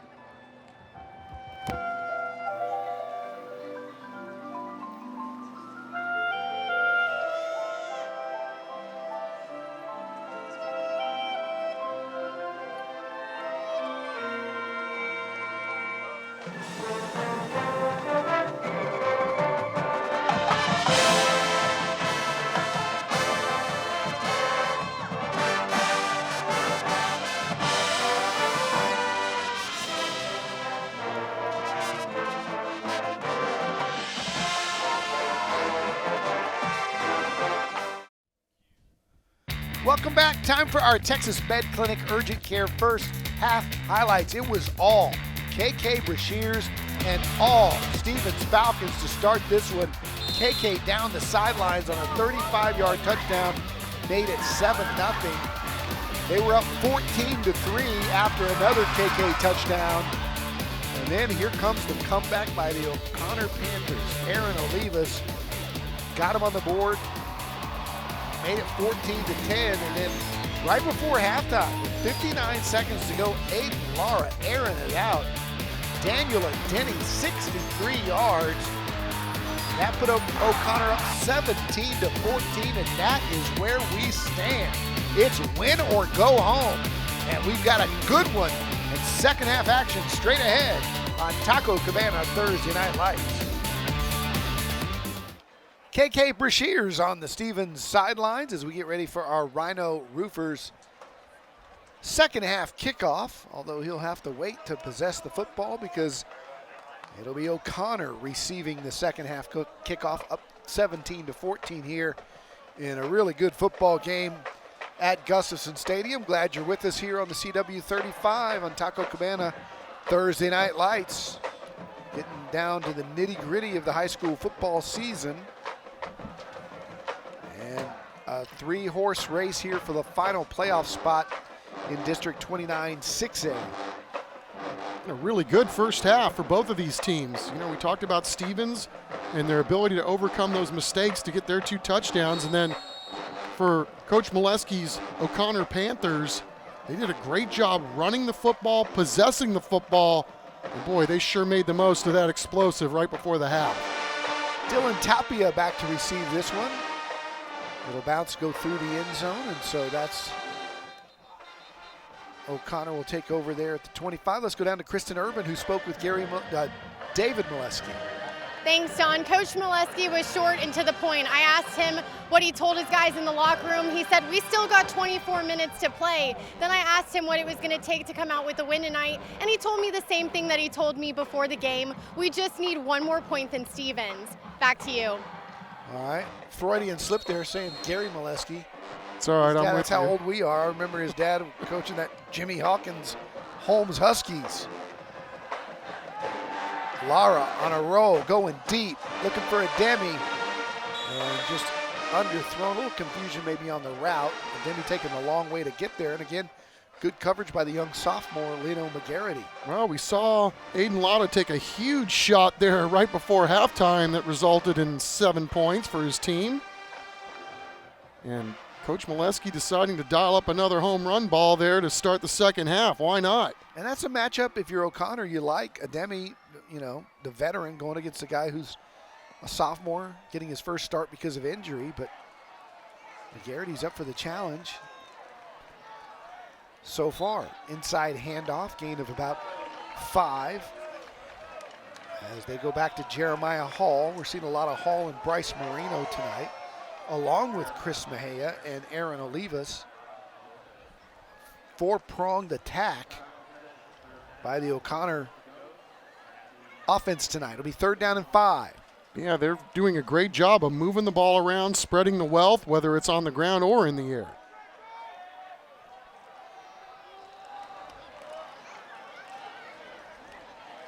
Two split to the right. Lara looking over the middle again. He's gone there a lot tonight. Now he'll keep it, he'll run, and the Stevens pursuit drops him short of the line to gain. It'll be 4th down and about a yard, depending on where they spot it. And the punt team comes out quickly for the Panthers. And Cook, the big talented tight end, is going to return the punt here. Gabriel Cook going to let this one bounce. It went off the side of the foot. Does take a good roll for O'Connor late, and it'll be down at about the 32, and Stevens will have it when we come back.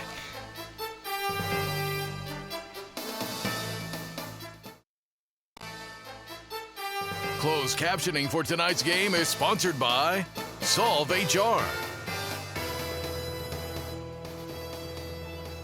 17-14 our score, 10:32 to go here. KK Brashears ready to lead the Falcons offense on their first possession here of the third quarter. He turns and hands off right up the middle and still churning for yardage. A nice pickup on first down is Robert Cardenas, their second leading rusher behind Brashears. He's got 378 yards on the season and 5 touchdowns. Not too many touches tonight, though. See everybody snap off that ball right there, Don? I mean, there was a little bit more extra juice right there for the O'Connor defense to start this drive here for Stevens. 3 receivers split right for Brashears. He hands again, and trying to set a tone with physicality here on their first drive as they go to Robert Cardenas. And it's if Coach Boykins wants to say, hey, look, we're going to, maybe you saw last week's game at Churchill-Clark when Churchill came out and just established a dominant physical presence in the second half. Took the fight right to Clark. And that's what Stevens is trying to do right here, although they've got 3rd and 3 here. And they had a flinch. Boykin not happy about the pre-snap penalties. He won't be happy about this one, as it's another false start on the right side of his offensive line here.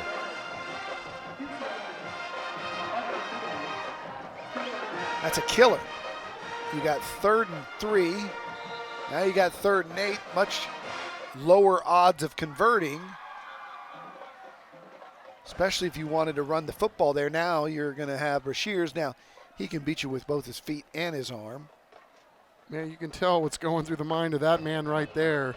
It's like our defense just gets a nice 3 and out to get us the football back here to start the third quarter, and here we shoot ourselves in the foot. Brashears reacts to the blitz well, gets to the completion to Cook for the first down, and a nice job. Nice play call there as O'Connor sent the linebackers and Brashears got it out of his hands quickly. Yeah, and when in doubt, you know where we're going with the football, right? Find 1-8. Gabriel Cook on the reception. First down at the 46. Motion man is Tristan. KK's keeping. KK's the outside. Look at him go. Down the sideline. May have stepped out of bounds. They're going to rule him out at the 34-yard line. And he's telling the official, come on, man, really? Oh, look at the sell job, though. Looked like he was going to throw it right, squared his shoulders and everything, got the defense turned going one way, quickly gets the feet down going the other way, and just a whisker away from taking that to the house. Speed, speed, speed, man. Looks like he's wearing Jordan 10s out there. Some spiffy shoes with patent leather on them.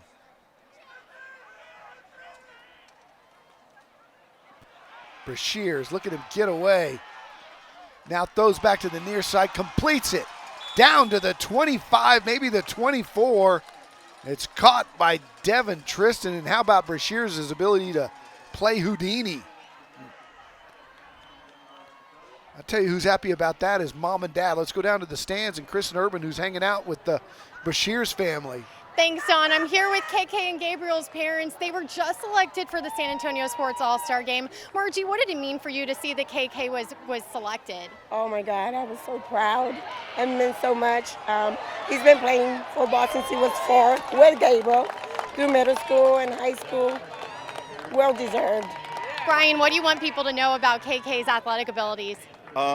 He's very athletic for one. He has a very good high IQ. He's very smart. You know, he puts everything into the game. Like he puts all of his, efforts and we're just proud of him. 2 touchdowns for KK tonight on TV. What does that mean to you? A proud dad, and all the work he puts in every week, so it pays off on the field. Thank you. I'm also here with Gabriel's mom, Shauna. Shauna, tell us what it meant to you to see that Gabriel was selected for such a big deal game. Oh, it was an honor, and it just a lot to think that others thought so much of him to vote for him to be in the bowl. What do you want people to know about Gabriel as an athlete? He's a great athlete. He's an athlete in baseball and football, so he's a well-rounded athlete. Thanks, y'all. I know you have to be proud. I'll send it back to you, Chuck and Dawn. All right, I know Dad wants to watch these plays instead of talk on TV. As KK hands off inside. He's like, will you please let me get back to the game here? My kid's running down the field. Right, and the cool thing about this is these guys, you know, both fellas have gone through the battles here playing football, and they're going to have a chance to defend their title in their district, too, for baseball. I mean, golly, a lot of these guys are so talented on the baseball field as well. I mean, really good ball players. And, you know, Rocky Lopez, their D lineman, plays baseball, too. Got some really talented baseball players out here tonight. It's 3rd and 2 as they keep this drive alive. Down 3. KK will keep. And he's across the 20. He's short of the first down. It'll be 4th down and a long yard.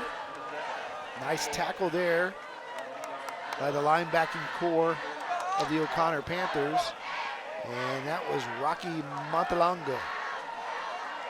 4th and 1. I'd like to say that this is a huge play in the ball game, but I have a feeling this is just the beginning of many. Cook split to the left, 3 to the right.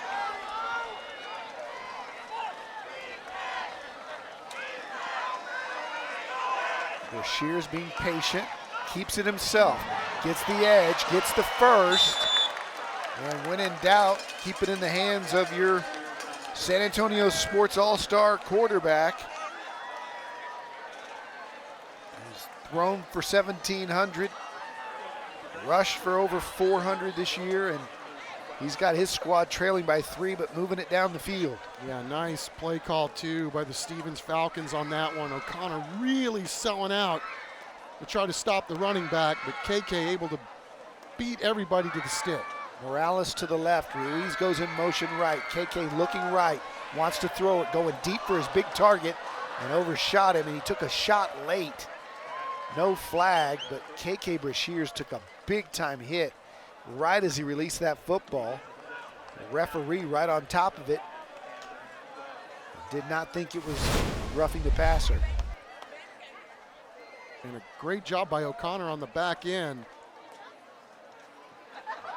Good clean timed hit by Bryson Smith.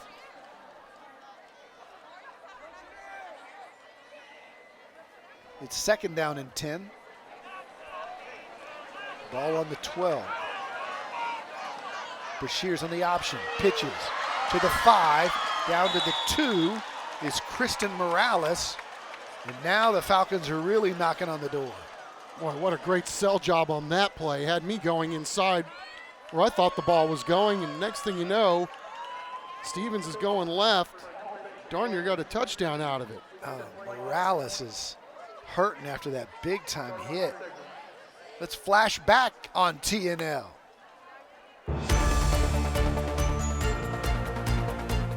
Prouty behind Gonzalez. They're both tough runners. High snap, little dump pass, touchdown. Stevens, the old Tim Tebow. What a play call. That was really nice. Similar situation. They're on the door. They got the same receiver, 18 Cook, lined up at tight end. He's on the right-hand side. And he looks like he's grown both vertically and horizontally. Yeah. Let's hope Morales is okay. Boy, did he take a shot. So it's 1st and goal. Brashears hands off inside. A nice tackle right at the goal line. Big number 58 for the O'Connor Panthers is Ryan Garza. And he was not going to let Prouty get in. You can see Stevens and the respect they have for the size of this O'Connor team. Running inside, very difficult on those fellas. KK fires, short hopped it. It'll be 3rd down.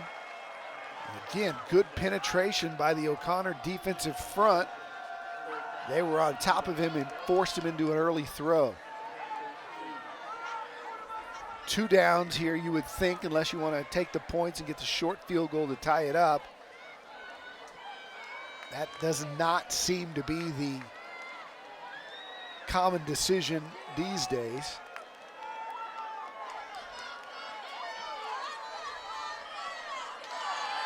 Cardenas lines up behind KK. KK pulls his way in. His third touchdown of the night. No flags. Stevens goes back in front. Boy, just the patience of KK Brashears letting that play kind of develop. A lot of submarine action by O'Connor trying to get a penetration and finds a crease, finds the end zone. He went one-on-one with the O'Connor linebacker Kyle Robinson and stuck his head down and found his way into the end zone. The extra point is up, and it is good by Mateo De Hoyos, and Stevens now leads it 21-17 with 5:39 to go here in the third.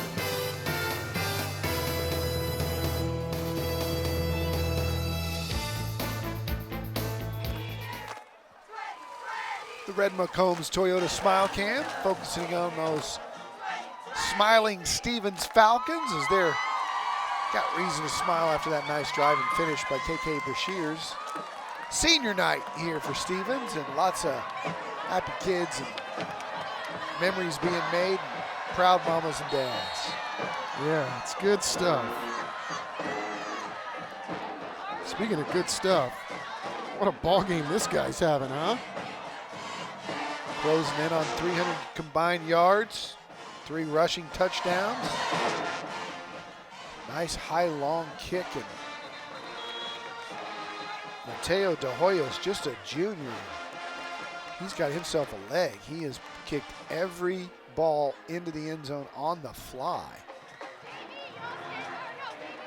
So Aiden Lara, who sparked this O'Connor offense before the first half and got a long touchdown to take the lead at the end of the half, will lead his Panthers onto the field here in this tennis match, back and forth volley on the scoreboard.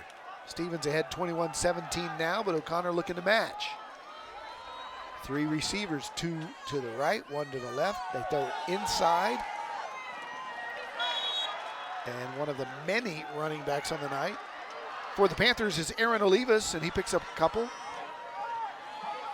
talk about being wrestled down. That was a man-sized takedown by Brandon Sanchez, the junior linebacker.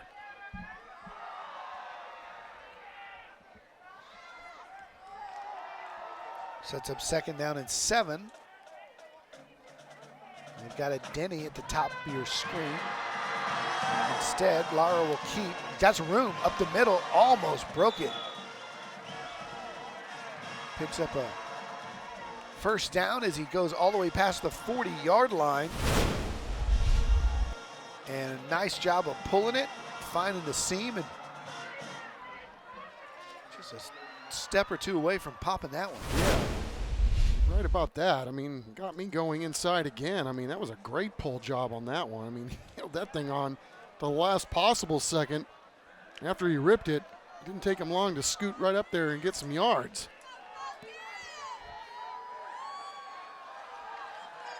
Lara wants to throw, throws to the outside and just misses the intended receiver, Jeremiah Hall, threw a little bit high and outside. Just a bit outside. And O'Connor playing a nice tactical football game here. Running, and then taking their shots downfield. And very successful Coach Molesky's squad has, both running it and throwing it, and really being economical with their throws downfield so far in this football game. Second down and 10. Lara hands off inside to Mejia, didn't go far. Line of scrimmage and maybe a half a yard after that. It'll be third down and long.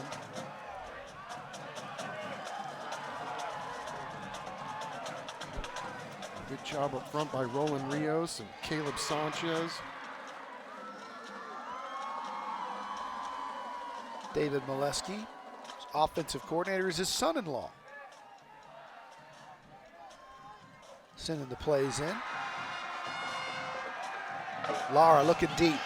Doesn't have anybody. Goes over the middle. What a thread of a needle throw to Will Locke. Great throw. Best that I've seen from Aiden Lara in the 2 games we've covered him.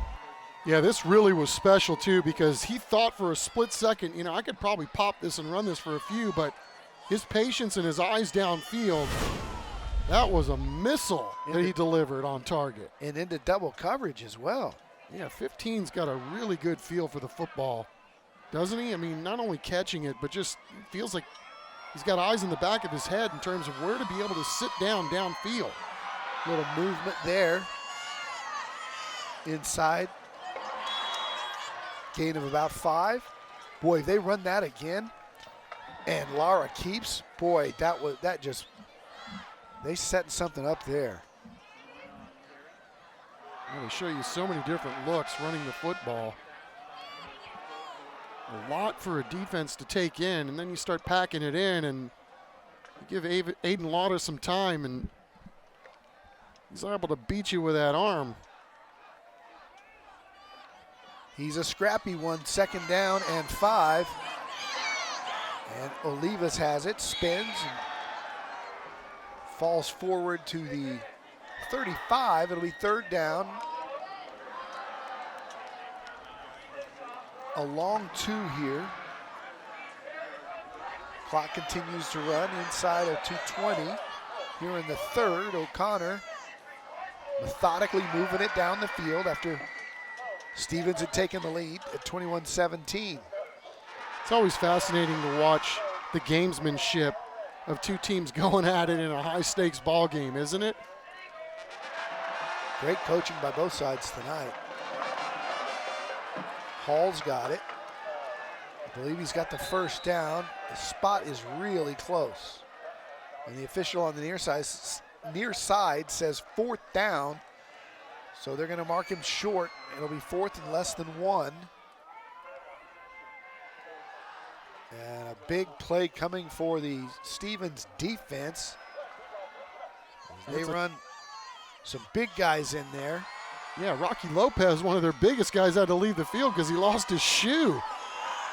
A bad break for Stevens right here. They'll go with Hall. He's got the 1st down and a lot more. Cranking it for about 7 when he only needed a half a yard.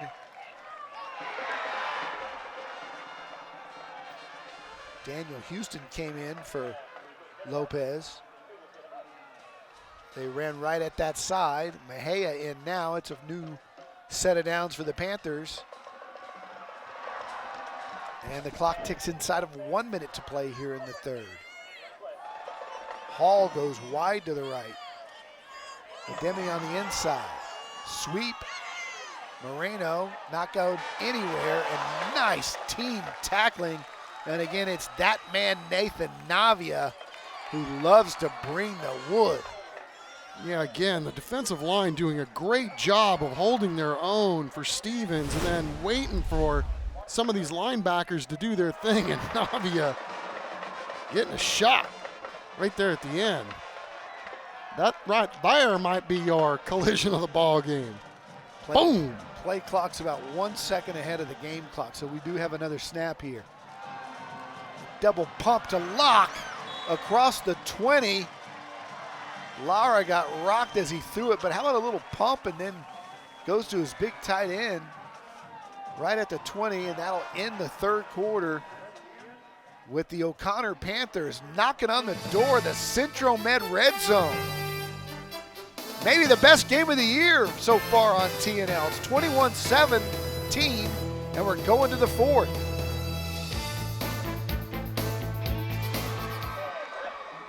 It's 21-17 here at Gustafson Stadium. Stevens Falcons took the lead here in the 3rd, but the O'Connor Panthers, Coach David Molesky, are on the move.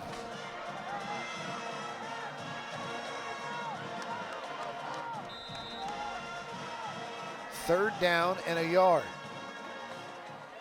Larson's Hall in motion, then hands to him. He's got the yard. He's got more than that. He's got a touchdown. O'Connor going in front. Jeremiah Hall. Wow, what explosion through the crease by Jeremiah Hall. Opened wide up for him. They had the little time during the third quarter, fourth quarter break to talk it over, and they dialed up the perfect call. Just a little over pursuit cost Stevens on that one. The kick is up and good, and O'Connor goes back and forth. It's 24-21 Panthers.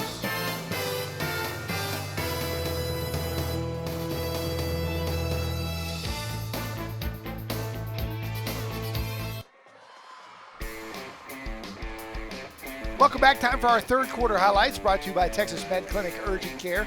KK Brashears bullying his way in for his third touchdown of the night.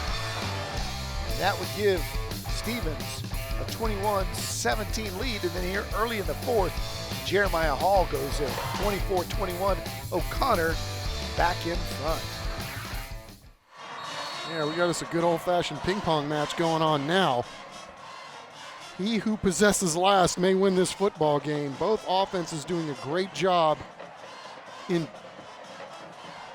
doing it differently, quite frankly. Pooch kick here. Muff, it's loose. Who's got it?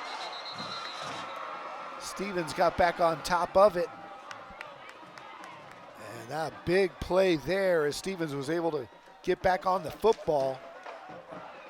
That was Devin Tristan getting it done. Could have been a huge play right there. You're not kidding. In a game like this, I mean, you heard Coach Boykin talk about it at halftime. You cannot have mistakes in a game of this magnitude.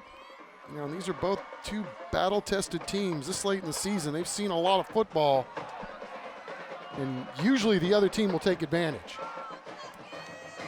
So first down here for Stevens. Can they answer? Brashears throws the out route. It's tipped. Good coverage, a little high there. As we take a look at our Monarch trophies, 210-344-3777. You give them a call or check out mtsawards.com for all your business, trophy, and team needs. What a play by Nicholas Chapa of the Panthers on that last one. Break up the play and force the Falcons into a 2nd and 10 situation.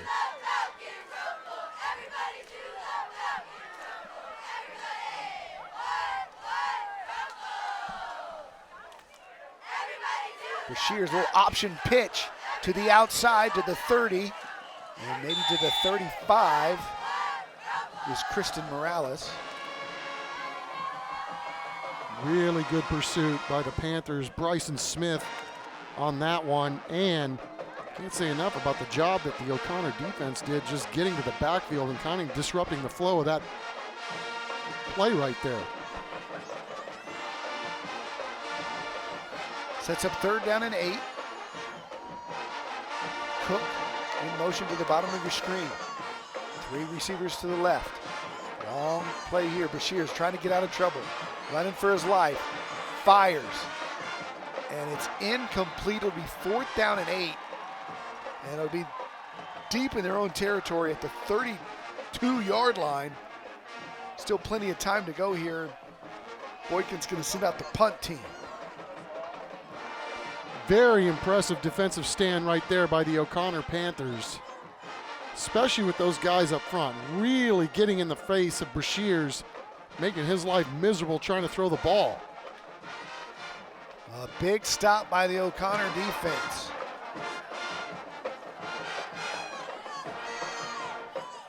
This back and forth affair. We finally have a defensive stop. That ball's loose.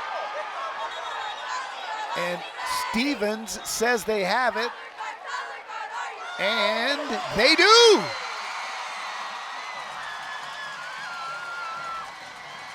A special teams mistake by O'Connor gives KK Brashears and company new life. Fair catch called for, and just a tough hop there for Hall to handle. And then somebody at the bottom of that pile, let's see who it is, think it's 52. A nice job by Stephen Price. Gives him a new set of downs. Brashears looking for Cook. Little out and up. Got him. And no face. It did come in. Face guarding. Pass interference.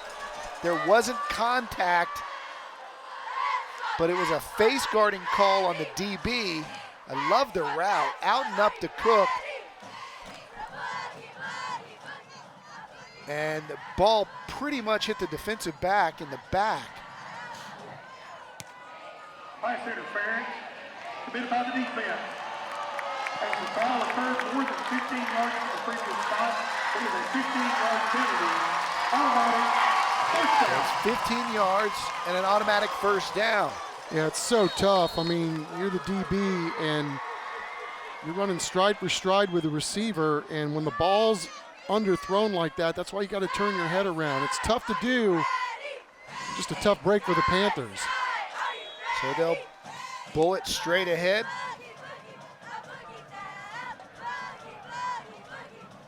And Cardenas with a couple. Set up 2nd down and 7.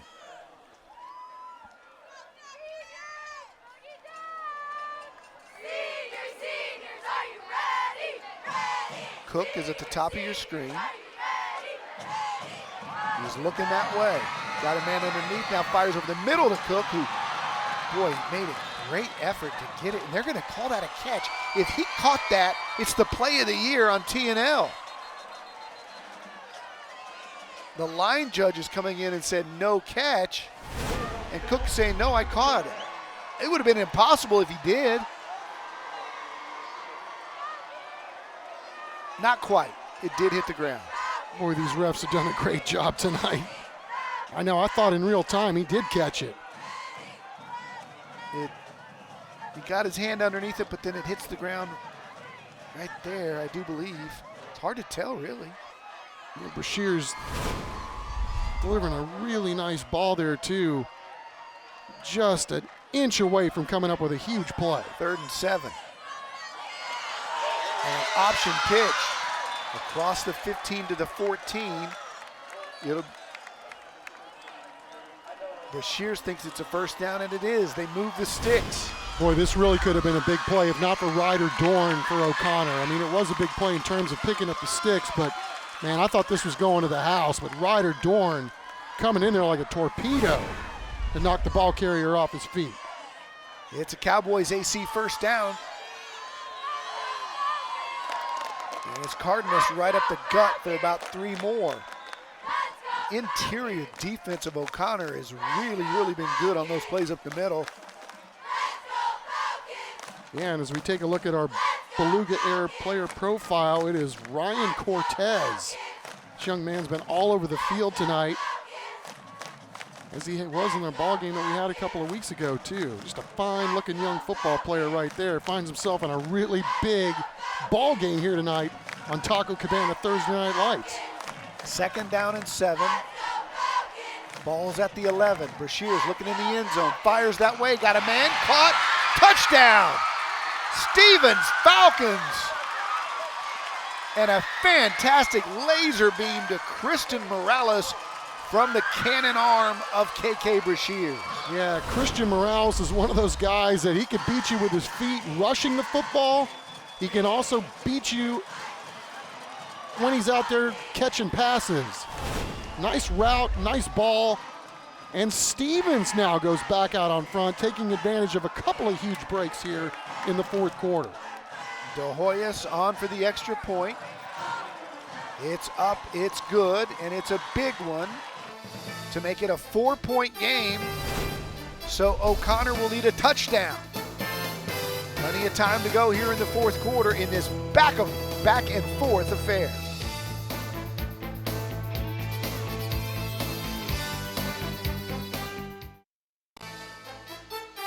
Closed captioning for tonight's game is sponsored by Solve HR. It's been a back and forth affair. Cheerleaders from Stevens having a great time, 28-24. Stevens in front for the moment. O'Connor will get it back. And Chuck, we said at the outset, you know, you got to win to stay alive. And boy, it has lived up to the hype, huh? No question. As we take a look at our Red McCombs Toyota Smile Cam, there is a lot to smile about on both sides. What a tremendous ball game, not only in terms of how both of these teams have executed, but you can tell these teams are evenly matched and giving it their all here as they try to duke it out for one of those final postseason spots in 29-6A. Hoyos decides to kick it away, and a nice return on that one by Dylan Tapia. So will Aiden Lara be able to answer? So far they have. As we look at the Christus Santa Rosa Sports Medicine Band Cam, big bands tonight. You heard them at halftime, doing a great job. The O'Connor offense has really kept Stevens off balance with a lot of trap, fake reverse plays on the inside. And Lara's done a good job throwing the football, especially over the middle. He hands, this time to Olivas. He's not going anywhere. Delvin Boyd, the senior linebacker, coming up along with, guess who? Nathan Navia, who's been all over the place. He sure has, and again, I can't say enough about the job that Rios, Sanchez, and Lopez have done up front for Stevens on some of these runs. I mean, these guys are really doing a good job against that beefy offensive line from O'Connor. 2nd down and 9. Lara wants to throw over the middle. He's got a Demi. He's got the football. He's almost stayed on his feet. Earlier in the game, he had a long touchdown at the end of the half by doing just that. And this time, he's tripped up, dinged up a little bit, limping back to the huddle, but a big gain. And Ademi's going to come out and try to walk that off. Boy, that could have gone for a lot more. He got him squared up one-on-one there. He darn near popped another one.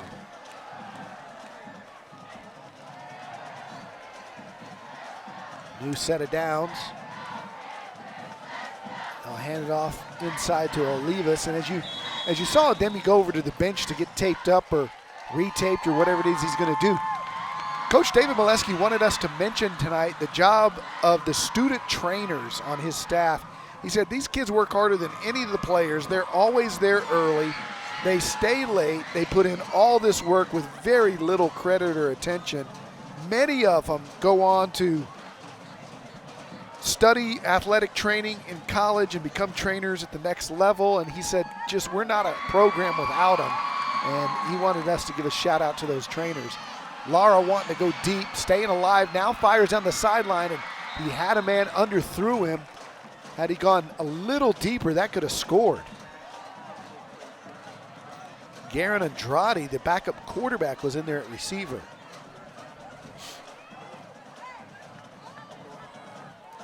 Domingo Cifuentes is the man that's running that group of trainers out there, doing a great job. And yeah, that's one of those things, the support staff is always the ones, right, Don? That's there first and last to leave. But if you love it, doesn't seem like work. Lara fires, missed to the outside.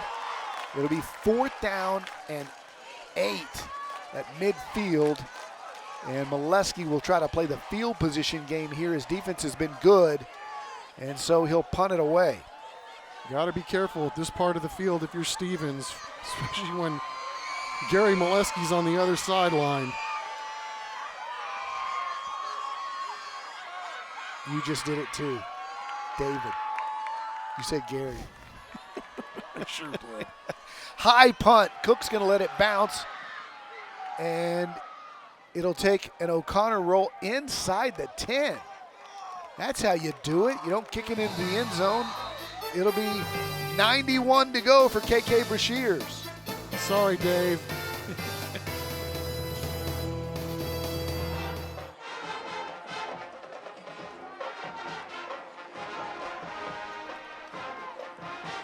The Stevens coaching staff talking it over with their squad.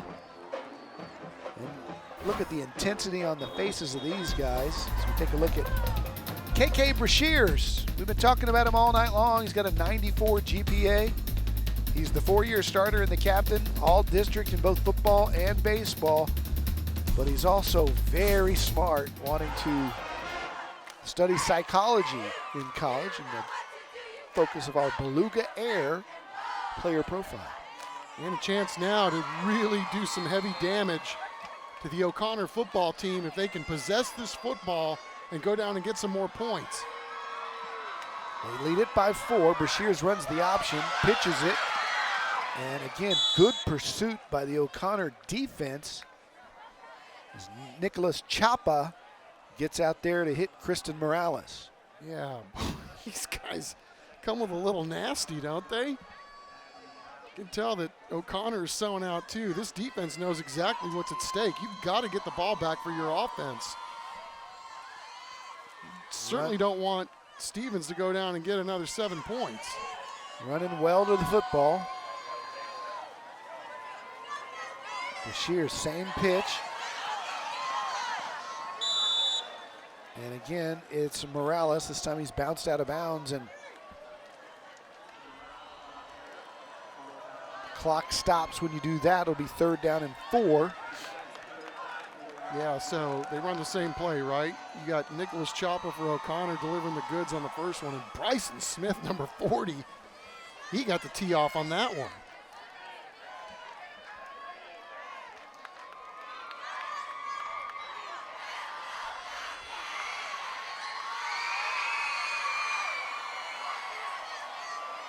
Third down and 4 for Brashears. Hands off right up the gut, going nowhere. And the defense holds for O'Connor. They will force Stevens into a punting situation, flip the field. And the Panthers should be getting this football at about the 45-yard line of Stevens, with about 6 minutes to go in this football game. Yeah, that's just a huge 3 and out for O'Connor after their offense got stymied on the previous drive. De Hoyos needs the punt of his life. He gets this one off. It's a good one. It'll be fair caught at the 48. And we're back in 15 seconds.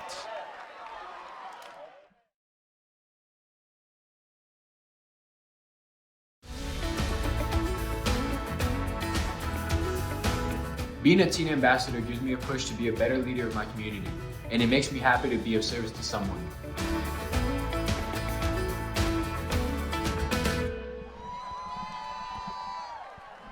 Aiden Lara with a chance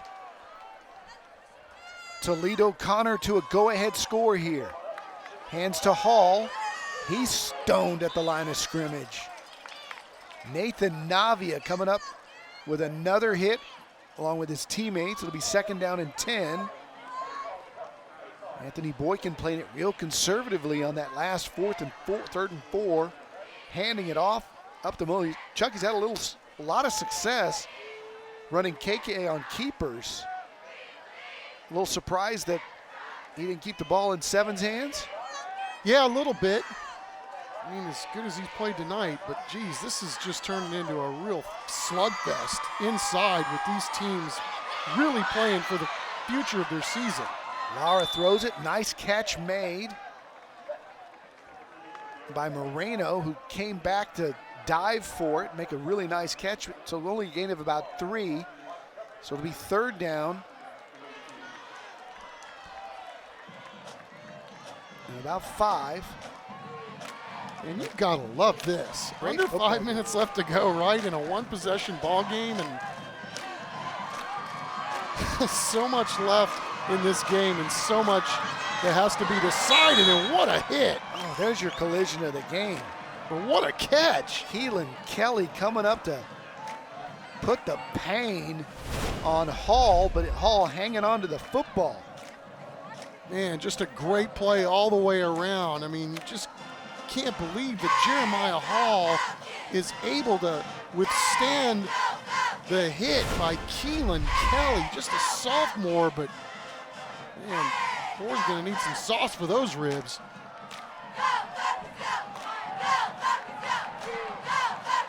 New set of downs. The Cowboys AC first down up the middle.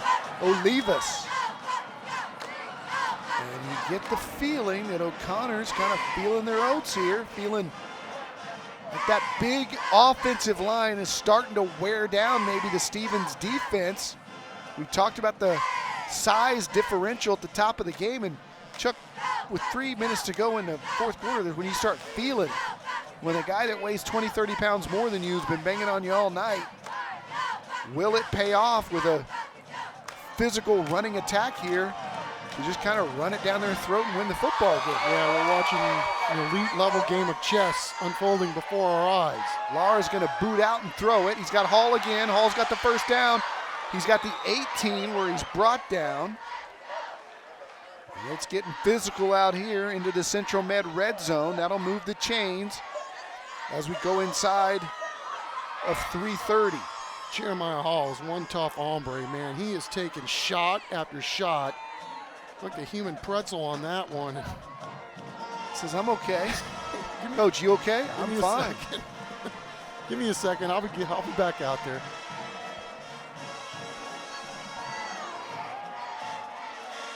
Inside the Central Med red zone, it's first down. Here's that little reverse. Moreno, he's got about 5. Spins forward for more than that.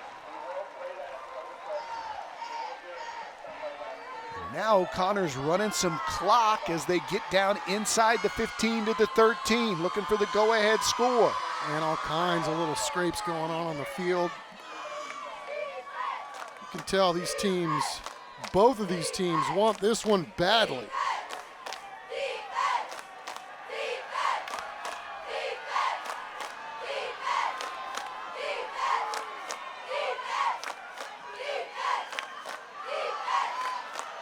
Mahea's got it. He's trying to push forward to the 10.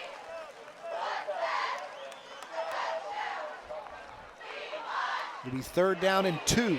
Brandon Sanchez, 33, is having a whale of a ball game. I can't believe he didn't take the bait on that move by Mejia. That was just a great tackle to force a third down play by the Panthers. 4 down territory any way you look at it. 28-24. It'll be Hall. Hall's not going to get it. It's going to be 4th down and a game on the line. One play for the O'Connor Panthers to try to keep it alive. It's a loss on the play. It'll be 4th and 3. Now what do? You talk it over is what you do. And they're the brothers duking it out, one on the field and one in the booth. So the O'Connor coaching staff on your left. You see the Stevens offensive coordinator. That's Brady Brown. On the right is his little brother. The little brother's been selling out tonight, just based on what I see on his left elbow. They have had lots of Division I Brown brothers, TCU and Texas Tech. If you're Stevens, you got to be ready for everything. Because this might be, you could talk about all the nifty and crafty little play designs that they got on the run, but they could hit you with a little pop-a shot too if you're not paying attention. The other thing is, if you're the O'Connor offensive coordinator, you have to call the right play here because your boss is your father-in-law.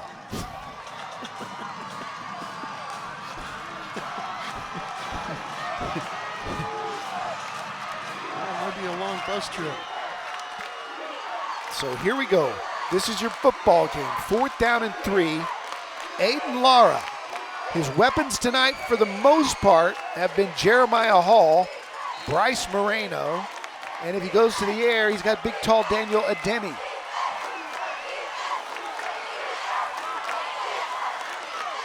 They'll run the option. They'll pitch it. They'll get the first down with Hall. Hall's going to score! Jeremiah Hall! How you like that, father-in-law? Wow. What a well-executed play. Play was nice, but Stevens is an absolute whisker from blowing this thing completely up. Look at that. Talk about a game of inches. They dial up the perfect defense, and O'Connor dials up the perfect offense. Now, and the perfect offense wins by an eyelash. Mercy. Now, keep in mind, it's a 3-point game with $1:20 to go, and Stevens has all 3 timeouts, and one of the better kickers in the city with a cannon for a leg. Mateo De Hoyos has put all of his kickoffs 5 yards deep tonight. He's got the leg. He's had a fantastic season kicking the football. So they just need to get him into range to send this game to overtime. I'm still trying to process how close that was to not ever happening. You talk about two schools whose season is on the line, and a play like that, one way or the other, that's not something you're going to soon forget. And the presence of mind of Lara to pitch it right at the last second.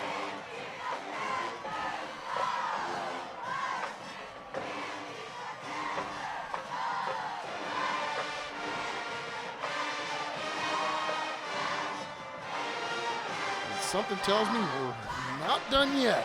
Not the way this one's, the way it's gone. Not yet. Stevens has got all 3 of its timeouts. Prouty back to receive the kick. It's that high poocher. Just want a fair catch this one. They're gonna return it. Down the sideline, look out. Here goes Stevens, cutting it back and almost breaking that for a score is Devin Tristan. They're already in field goal range for De Hoyos. Just when you can't get enough of this here football game. The Stevens special teams coming up clutch. Oh, big tackle there by 25. Yeah, it's Aiden Angel. He doesn't make that tackle. That's a touchdown. So now KK Brashears, can you stop him again? He's been so dangerous tonight. What a ball game. 1:13 to go. The Falcons still have all 3 timeouts. Brashears has Robert Cardenas behind him. He rolls right. Nowhere to go with it, so he's reversing field. And now he'll run it. And he'll hurdle a man and get out of bounds at about the 19-yard line. It was a great decision. Yeah, you can take a shot, but you've got plenty of time. And, you know, when he was starting to cut back across the field, he saw a wall of his own blockers and then, whee! Oh, landed right on his head, too. You know, I thought they may get called for an illegal man downfield there. The offensive linemen were downfield, but he didn't let go of the football, so it's a run play. Straight drop, little screen pass underneath the Cardenas, and a great job by the O'Connor D to snuff it out. Number 40 all over it for the Panthers is Bryson Smith. He sure was, and so was Ryan Garza, the defensive lineman. They were waiting for something like that to happen, and O'Connor's defense coming up with a play on 2nd down. May have got that play started a little too soon for Stevens to throw off the rhythm just a smidge. But 40's having himself a ball game and coming up with a big, huge play right there on 2nd down. Got a lot of great sports this weekend on Fox. We got Iowa and Ohio State, UCLA and Oregon, and of course game 4 of the NLCS between the Padres and Phillies. Then your home of UTSA football right here, the CW35. CUSA supremacy on the line between North Texas and the Roadrunners on Fox on Sunday, the doubleheader, including many considering the game of the week, the Chiefs and Niners. And then on Sunday Night Football on News 4, we've got the Steelers and Dolphins. Looking forward to that UTSA game on Saturday. $10 tickets, by the way. Pack the Dome has been the motto this week for the Birds.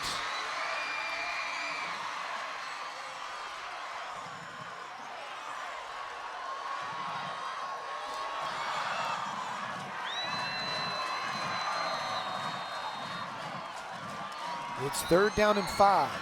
Under a minute to go. Here's Brashears. Gonna throw it. Nowhere to go. Dumps it off. And staying inbounds. And they're gonna stop the clock to move the chains. I haven't seen a call by the official on whether or not they're gonna stop it or if they're wind here after the moving of the change. If you may want to burn a timeout. Clock stops and stays stopped at 47. Great play by Brashears to keep that play alive. Down 3. Brashears, pump, going to the corner. Got a man. Is it a touchdown? It is! KK Brashears to AJ Ruiz. What a dime.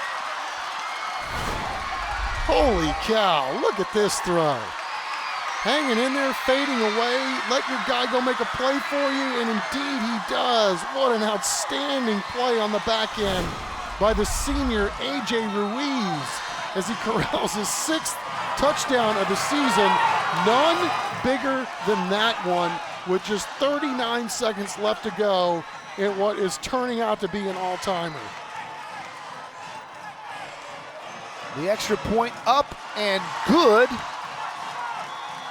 And simultaneously, Ryan Presley strikes out Matt Carpenter to end it for the Astros, who win it 3-2 and take a 2-0 series lead in the ALCS as you look at Ruiz make that fantastic catch. What a ball game. I mean, it is an absolute shame that somebody's season is going to be in peril after this one, because this has just been one of the most dynamite ball games we have seen on Taco Cabana Thursday Night Lights in quite some time. Fantastic.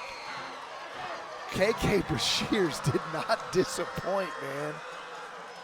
And it's one big play after another. You know, just when you think both offenses are doing their things and they can't be stopped, all of a sudden both defenses make a play. Special teams make a play.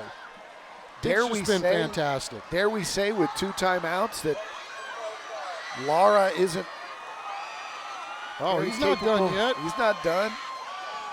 Taking a look at Stevens' schedule.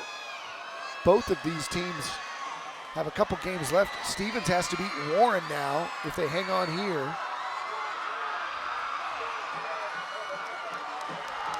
And a loss would eliminate David Molesky's Panthers. And Chuck, with only 39 seconds to go, I better get the uniforms on. You better make know what it is? Because we may have some more action. It's Ohio State versus Georgia Tech. Okay. I see you. We've seen O'Connor in the dark blue and the white pants, very nice. The white on white, very, very nice. As this kick will go into the end zone.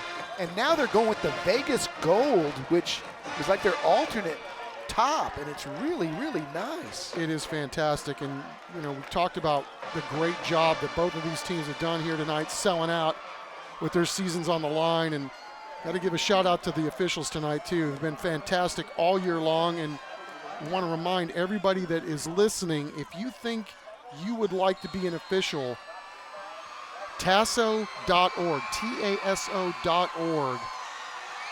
There is a shortage of biblical proportions, folks. I mean, we've got a lot of high schools playing even on Saturdays and Thursdays now to avoid the shortage. So, taso.org. Goes to the outside. What a nice catch made there by Hall. It'll be 2nd down and 1. And, of course, right now, if you're O'Connor, you want the second half to end the same way the first half did. With a long touchdown, and I think that gives them the best chance is Daniel Ademi, the incredibly tall, lanky receiver that's coming to the bottom of your screen. You might want to look his way. They go over the middle. It's caught. They've got plenty of timeouts, and they'll burn one here, I would think. Tick-tock, running it down Instead, it looks like they're going to spike. They'll move the chains. We're at 25. Lara fires to the outside. Caught and getting out of bounds is a Demi. So here we go. They're getting down the field. They're going to set themselves up for at least a Hail Mary. Again, they still have 2 timeouts. Well, you got to like the way they've done it so far. I mean, they got 18 seconds left. They still got their two timeouts, but they've managed to get the ball past the 50-yard line. So, you know, you still have the whole field, Don, that you can work with. So, and they've been really good over the middle. They have. You know, you run lock over the middle, a Demi down the side. You got options there, and now they're going to talk it over. And we have multiple collisions of the game, Chuck, brought to you by the Bexar County Sheriff's Office. It's the collisions of the game, plural. And there was the one of the 2 Falcons running into each other on the sideline. She's knocking off that hat. And then, Jeremiah Hall taking the abuse, but hanging on to the football is Keelan Kelly. Jeremiah was a bullfrog. Jeremiah, tough as nails. So, our scoreboard still shows that O'Connor has 2 timeouts left. Was that taken by Stevens? I thought it was taken. I thought the play clock was about to burn out. I think O'Connor's got 1 timeout left now.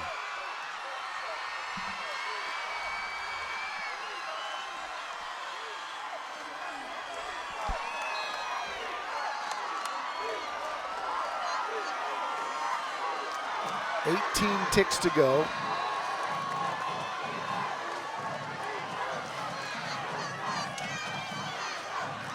Lara looking deep over the middle.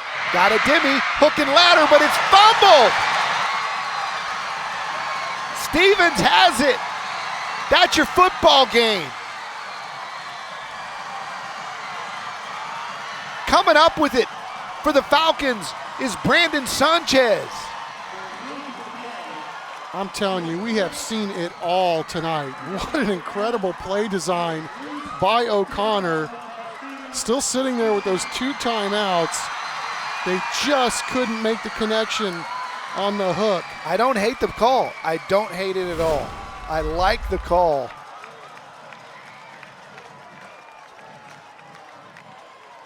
And Ademi just kind of left it behind Moreno, but it was because the defender was on his right arm. McGarity and Navia kind of made contact. It caused the pitch to be behind Moreno, and that's your football game. The Stevens Falcons keep their 29-6A playoff hopes alive. The O'Connor Panthers fight valiantly, but they will be eliminated here tonight as the final score is 35-31 in an absolute classic on TNL. Yeah, it was a masterpiece. I mean, again, a play like that, Don, if you connect on it, I mean, we might be sitting here talking here handing trophies to the O'Connor Panthers, and it's a shame we can't hand trophies to everybody tonight. What a wildly entertaining football game we saw here this evening. But we will hand those trophies over. We'll have our plays of the night as well from Atlas Floors and Carpet One. Boy, we could have a lot of plays of the night. It all came down to this, a really nice kickoff return to set up the touchdown. Devin Tristan getting them in range, and then KK Brashears dropping the dime on AJ Ruiz, who high points the football. That's your game winner. And the Stevens Falcons are fired up. We'll hear from them next.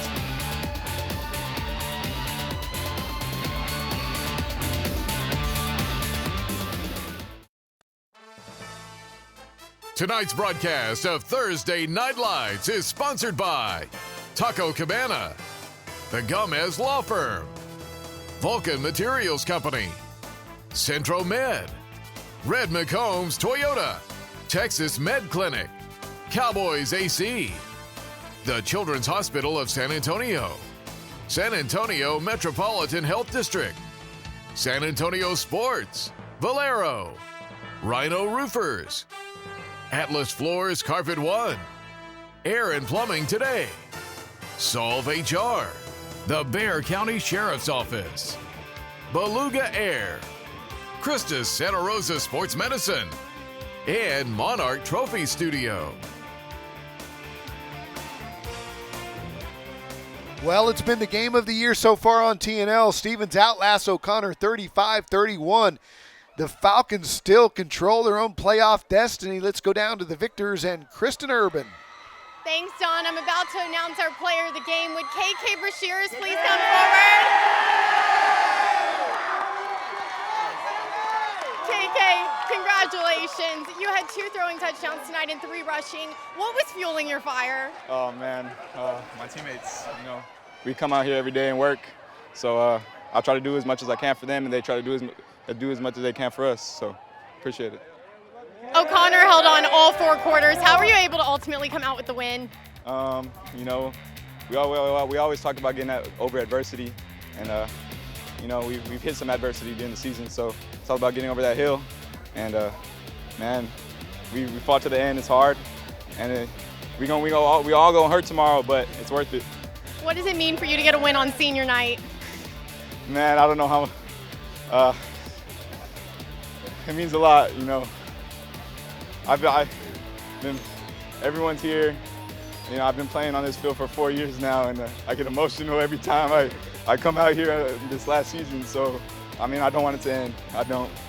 Thanks, KK, and congratulations. This belongs to you. This is our MVP trophy. Thank you. I'm going to bring over Coach Boykin. Coach, first of all, congratulations. Unbelievable win tonight. How did the playoff standings, how did that affect your motivation going into tonight? Well, especially for my seniors, we talked about it all week long. It's been a 4-year journey for them, blood, sweat, and tears, and so they were going to lay it on the line tonight, push all their chips in. They did an amazing job through a tough ball game. You got to get one more win. How does this motivate you moving forward? We're motivated. We want to make the playoffs. That's our goal. Stevens High School, that's our expectation, and so the seniors are going to lead us to that. Don told us that before the game you told him that you're going to cry when KK leaves. How important is he to this offense?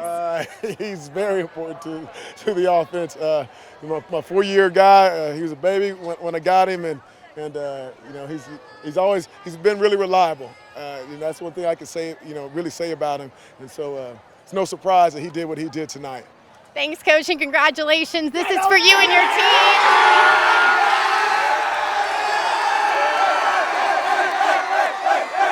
You gotta love that on TNL. One of our great traditions. The Falcons stay alive for the playoffs. We're coming right back.